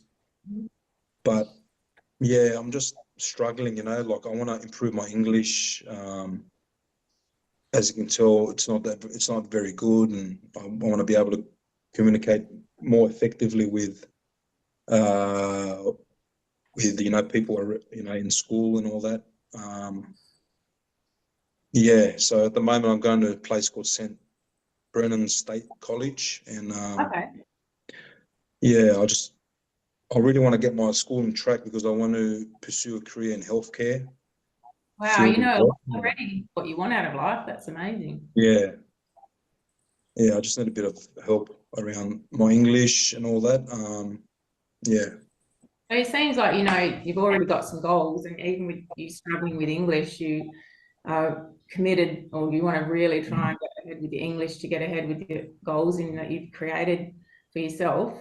So we could look at maybe even looking at doing some English classes first off. Do you think that would help? And you'd meet some other people if we could find somewhere for you to go. I can, but that sounds good. But I just like I'm really shy, and my confidence at the moment is really low as well. Yes. Yeah. What about if we looked at something where you could actually start with it online? So maybe just an online, you and the phone, or you and the device, and maybe you could just do an hour here and there of some English before. You could then, using that, if we find the right resources, maybe that would join into a group later that you could meet people online, but initially just you and the phone, or you and the device. That sounds really good. Yeah, that might help. All right, we can write that down and have a look. I can have a look at what we can find for you in that. Awesome. And so have you met anyone here? Any friends yet? Or no, other than my school friends that I haven't got any friends at the moment, and my teacher and all that, but I haven't met any friends at the moment, no. What about, do you have any interests that you like doing in Vietnam? Were you involved with any sports or groups? I was involved. I was very good at school. I had high grades and all that. I was involved in the community. Well, my family's really religious as well, so we used to go to church a lot. Okay. Every Sunday we used to go. Yeah. Has your So family found a church? that's they have, but I just don't feel comfortable in going because everyone there, I know they're Vietnamese and all that, but they all speak English. You know, I can't really relate to them that well. Okay. I don't know. Yeah. Maybe when you feel a bit more confident with learning your English, you've got that confidence to then ask the church. Maybe there's some youth groups that they have or other smaller groups where you could just, or one-on-one, Okay. they might introduce you to one person to connect with. But I know you're not feeling up for that yet, but even the fact that you're going.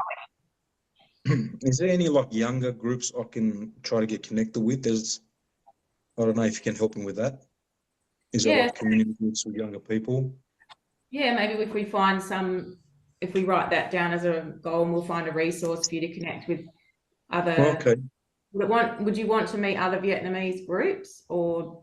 I don't mind, just people who are looking for friends as well, and I can connect with them. Yeah. Awesome. All right, we'll write that down. I'll definitely look into that for you, and we can work together for some of those goals. Yeah, I just want to get involved and as much as I can with the community and all that. Yeah. And you could even, if as you grow your confidence, we could find you some, this is down the track, but just keep in mind, if you wanted to, we could find maybe some volunteering for you to get into the health that you want to be helping people. So there's some groups where even though your English isn't that good, you could follow a volunteer maybe, and that might boost your confidence as well. And help. Okay. Yeah, I just don't know what I'm going to do because my English is really poor. Like, I don't know how I'm going to understand people, like, especially in the community groups or things like that. So what we could do, I mean, you're doing great at the moment. Like, I can understand you really well. You've obviously learnt a lot, and you can progress on that with the apps and the resources that we find. And then in these community groups, before you go, I could make sure for you that there's a interpreter or some other Vietnamese. And we could link you up so you're not left behind. Another word. Yeah. Okay, that's great. I was thinking about that. I just didn't know what the word for interpreter. That's all. Okay, so you've learned a new one already. Yeah. All right. That sounds good. Interpreter. And so I mentioned, like I'm feeling isolated, and it's also, I think my anxiety and all that. I'm starting to get a bit of anxiety, and I don't know what to do. I got all these emotions and feelings. I just don't know who to speak to, what to do with it. It's just, that's a struggle as well. Okay, we obviously always welcome to come here, and we can talk whenever you need to. And if I'm not available, I'll find you someone else at First Access to help you. And we can also look at getting you whether you want a counsellor or we could find a doctor to talk to. We can get some more specialists involved. We could come up with a list of resources and then go through them. I'll go through them with you of who seems more appropriate. And again, making sure that there is an interpreter to go with you as well. Okay. Make you feel comfortable. That sounds good. Yeah, I would really like to see a counsellor. Yeah. Do you want to head out for some fresh air for a minute, or are you doing okay sitting there? Yeah, actually, I would. Yeah, just have a little bit of a break. That'd be great. Yeah, awesome. Well, outside you can sit under the tree there, and I'll bring you a cuppa, and then we'll chat in a few more minutes. Okay. No worries. Thank you. Thanks, Rita.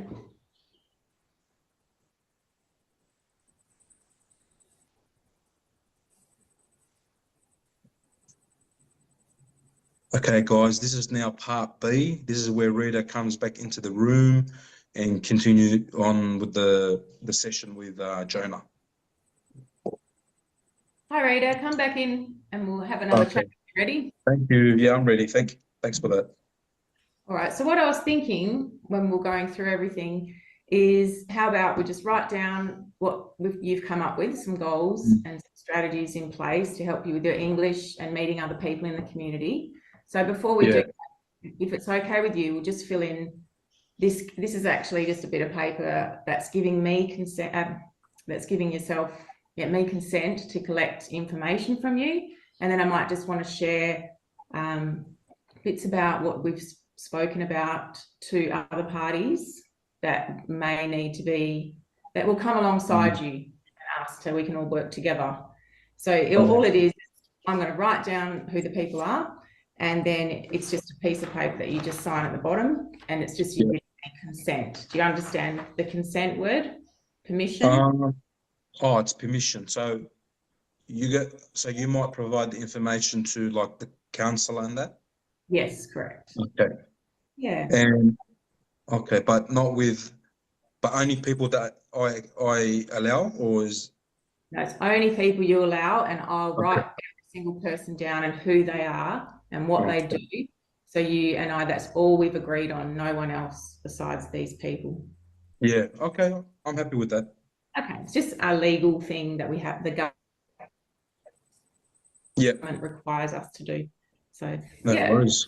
So what about we first look at that really easy phone, or you can put it on any device that you have. We'll get an app, and then start just doing your English whenever you want to. If you're on the bus or in the car, waiting at school at recess, you could even do it if you're feeling a bit isolated and want to learn some words. Can you just explain to me a bit about the app? Yeah, so I had it written down here.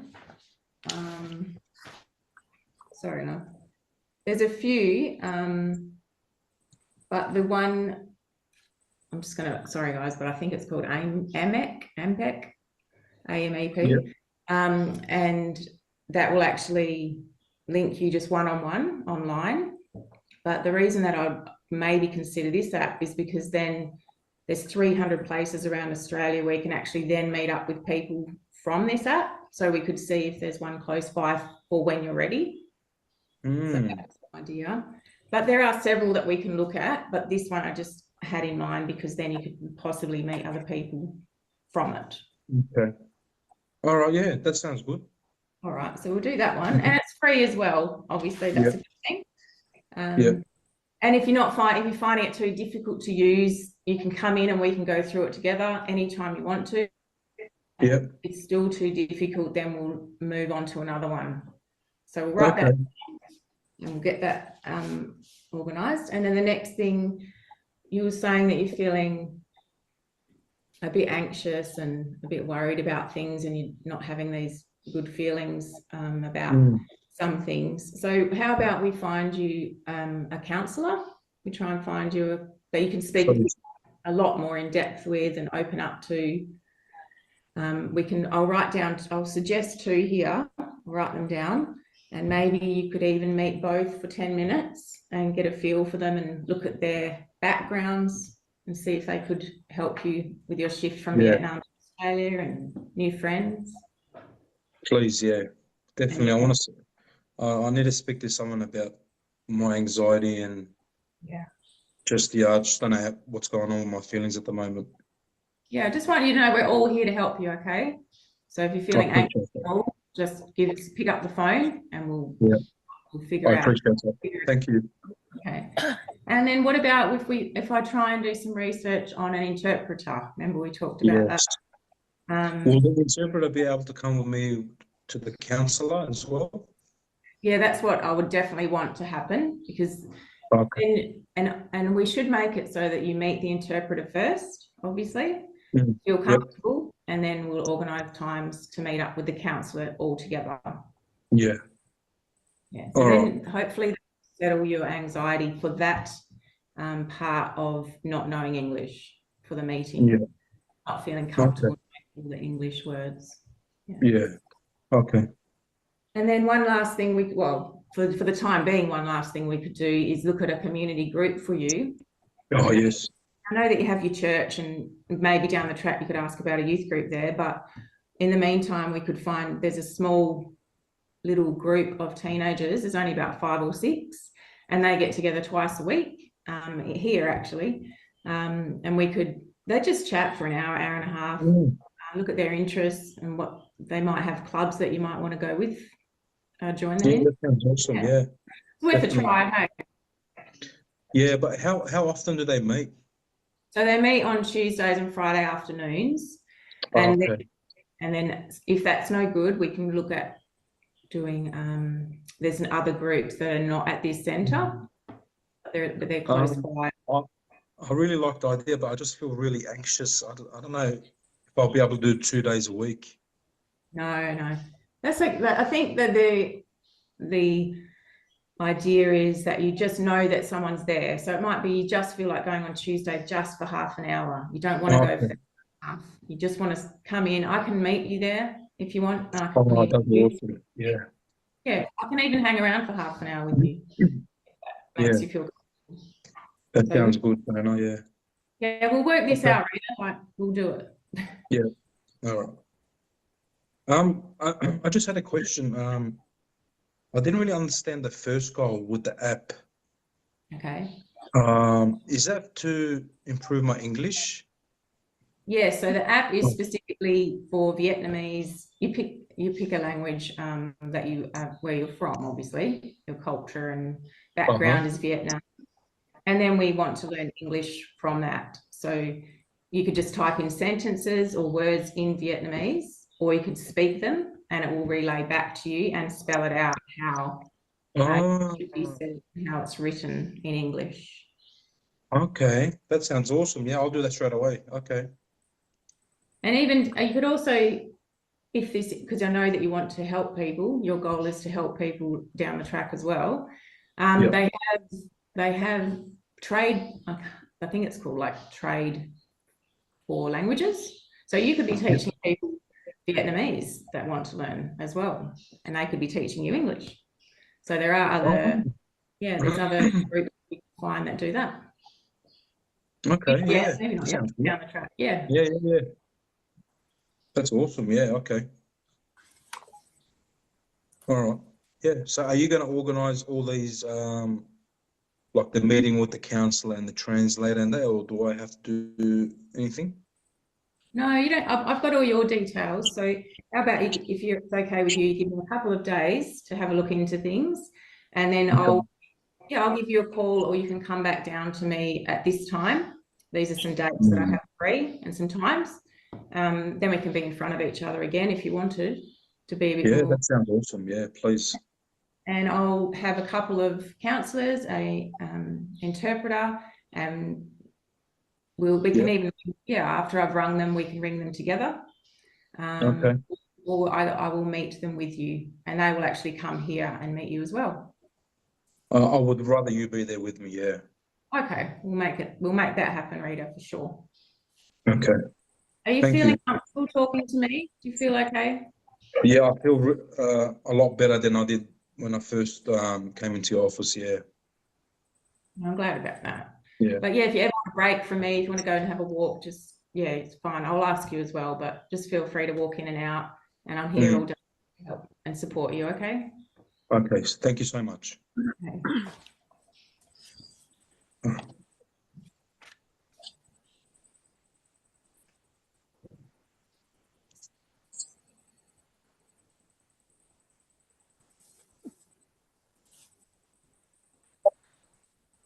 All right, so this is part C, guys, of this role play. This is the follow-up meeting. 3 months later, Rita will come back and meet with Jonah, and all right, we'll start now. Hey, Rita, we meet again. Hi, Jonah, how are you? Good, thanks. So I've heard, I saw you a month ago now, but I actually have a letter here from your teacher saying how amazing you're doing. So. Oh, really? Okay, that's good. Yeah, I feel like I'm doing a lot better, especially with my English, and I've made a lot of friends now. So, I just want to thank you for all your support from the first meeting and during the 3 months that you've been working with me. All the classes, from that app that I you know, sorry, in the beginning I was using the app to translate a lot of stuff, which helped me a lot. The tutor, the interpreter helped me a lot, especially with the counselling and all that sort of stuff. And yeah, all the classes and tutoring activities you organise with the school as well has really helped me. Yeah. Tell that you've got a really strong goal mindset, haven't you? Because you look how much you've achieved in 3 months. Also, and apparently you're doing outside activities as well. Yeah, what are they? Yeah. So, like you suggested before, the exchange thing, where I teach someone about Vietnamese and they teach me about Spanish, for example. And yeah, that's been really a lot of fun. Yeah. Well done. Yeah. And you've also, did the teacher set you up, or the school set you up with a tutor as well to help you with your school? Yeah. So that I got regular classes where I see the tutor, and yeah, my English, I feel like my English has improved a lot. Hear it. That's amazing. Yeah. Thank you. What about the church? Are you still heading there a bit with your family? So after the counselling, and as my English got better, I felt a lot more comfortable in going to church as well with my family. Okay. So it's been really good as well. I'm doing a lot of activities there with the youth groups. My family's really happy that I'm fitting in now too. So yeah, all in all, it's going really well. Yeah, and do you still feel that one of your goals is to help people through your study? Yeah, definitely. So I've been looking at opportunities and trying to learn about how to do a resume. I just was going to ask if you can help me with that as well. I meant to ask you as well. Would you like to write a resume? Yes, please. Yeah, that'd be great. That'd be fun to work on together. I'd like to do that. Yeah, okay. Yeah, we have like templates here, and we can go through. We could maybe find some what's the word, where you have references from your church or from your school, maybe your teacher. Okay. Yeah, okay. That'd be cool. Yeah, I appreciate that a lot. Yeah. What sort of, do you just want some part-time work you're looking? Yeah, just anything. I just want to get out and just find a job, just get my foot in the workforce, and I just want to, I'm just motivated to start working as well. Yeah, you definitely sound motivated. Well, I'll be motivated alongside you, and we'll make this happen, Rita. Okay, thank you. Awesome. So yeah, and just remember that if there's anything else that you need to call me about, or if you're struggling with any of your English, or we need to finding a new counsellor or anything like that, that I'm here for you. Okay. Okay, awesome. So do I just keep going with the goals that we set? Okay, so we'll look at that, because I've got a bit of a plan here that we've gone through. So maybe we can just go quickly one by one if you like. So the counselling, do you find that you connect with your counsellor pretty well? Yeah, it's working really well. I was seeing him every week. Okay. With the interpreter. The interpreter still comes, but I think I'm comfortable now where I don't need an interpreter. Okay. What about we try 2 sessions without one? That's great. Yeah. Right. And do you think once a week is okay? You're still happy? You feel you don't want to back off or I don't think I need. I was going once a week. I'm happy with once a month. What do you think? That sounds all right. All right. So what if we try once a month without an interpreter, and then you and I can just catch up on the phone, and I'll see how that went. And yes, that sounds good. Yeah, because otherwise you've got a whole nother month. If we do it 2 without an interpreter, that might be a bit. So we'll just back it off to 1, and we'll make it once a month and no interpreter the next time.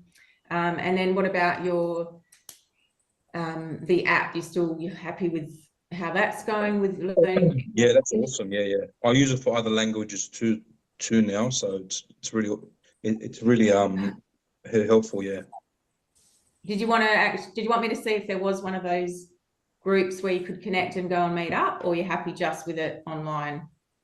Sounds like you've got a lot going on in your life. It might be. Yeah, I think I'm quite happy with what's happening at the moment with my life. Because you've also got your outside activities with your friends from school. Yeah. Yeah. All right. So yeah, we can just reassess doing your resume, and then maybe we could, if you wanted to, create that new goal of finding a job together. Hey. Yeah. I can even help you to look for some work. We could go online together and have a look if you'd like that. Yes, please. Yeah, that'll be great. What about the extra classes in school? Yeah. So when the teachers. Yeah, I don't think, like, I know the teachers, and you're saying I should go, and it's good for my English, but I don't know if I want to go anymore. Okay, so it's up to you, obviously. Like, if you feel that it's just too much with everything else you're doing, if you feel like you're not enjoying it as well, or you're not getting a lot from it, then maybe you shouldn't pursue that just for the time being. Or what about, is there any other things at school the teachers are offering, such as math, science, anything else that you could switch? Yeah, there's enough of maths and English and all that. I don't know, like going to extra class for my English. I know I need the support and all that. Yeah. And I know you're telling me that I have to go, but I don't know, maybe can I have a little bit of break? Or that's a good point. How about you give yourself a break for a month? Yeah, and then see how you're going, reevaluate, talk to the counsellor about it as well. Just maybe let your tutor know that you just want to have a break for a month. They might suggest maybe just going once a fortnight instead of weekly like you are as well. Oh, do you think I could do that once a fortnight? Yeah, I think give yourself a good break for a month, and then I think go back and discuss fortnightly. So you're not overwhelmed each week. Yeah, all right. That sounds good. Okay. Yeah. So we'll write that down on the plan here, and then we can discuss how that goes as well. And then I have something else written here. What was it?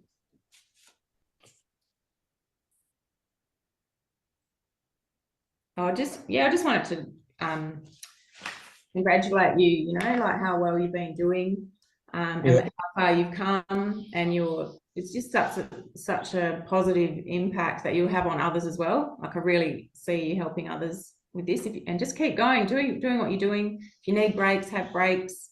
If you need to talk, come and talk. If you need extra help, we'll find that for you. Just keep doing what you're doing, Reddy. It's amazing. Okay, thank you so much, Jonah. Thanks for all your support, and you've just made this whole thing very easy for me. Yeah, you haven't forced me to do anything that I didn't want to do. You've always been there if I needed to talk as well. So I thank you. I thank you for your support. Yeah. Yeah, it's been lovely having you coming, and hopefully you keep coming. Okay, thank you. All right, see you then. Okay, guys. Yeah, so that was that recording. Hopefully you guys have a bit of understanding, a bit of a feel on how role plays can be conducted, I guess. So that's the end of our session today. Hope you guys enjoyed, and I'll see you guys next week. I've got my email address up there, so if you got any questions or need any assistance, just reach out, and I'll get back to you as soon as I can. All right, so just hopefully you guys enjoy the rest of the night, and I'll see you next week. Thank you. See you, everyone. Bye. Thanks. See ya. Thank you so much. See you.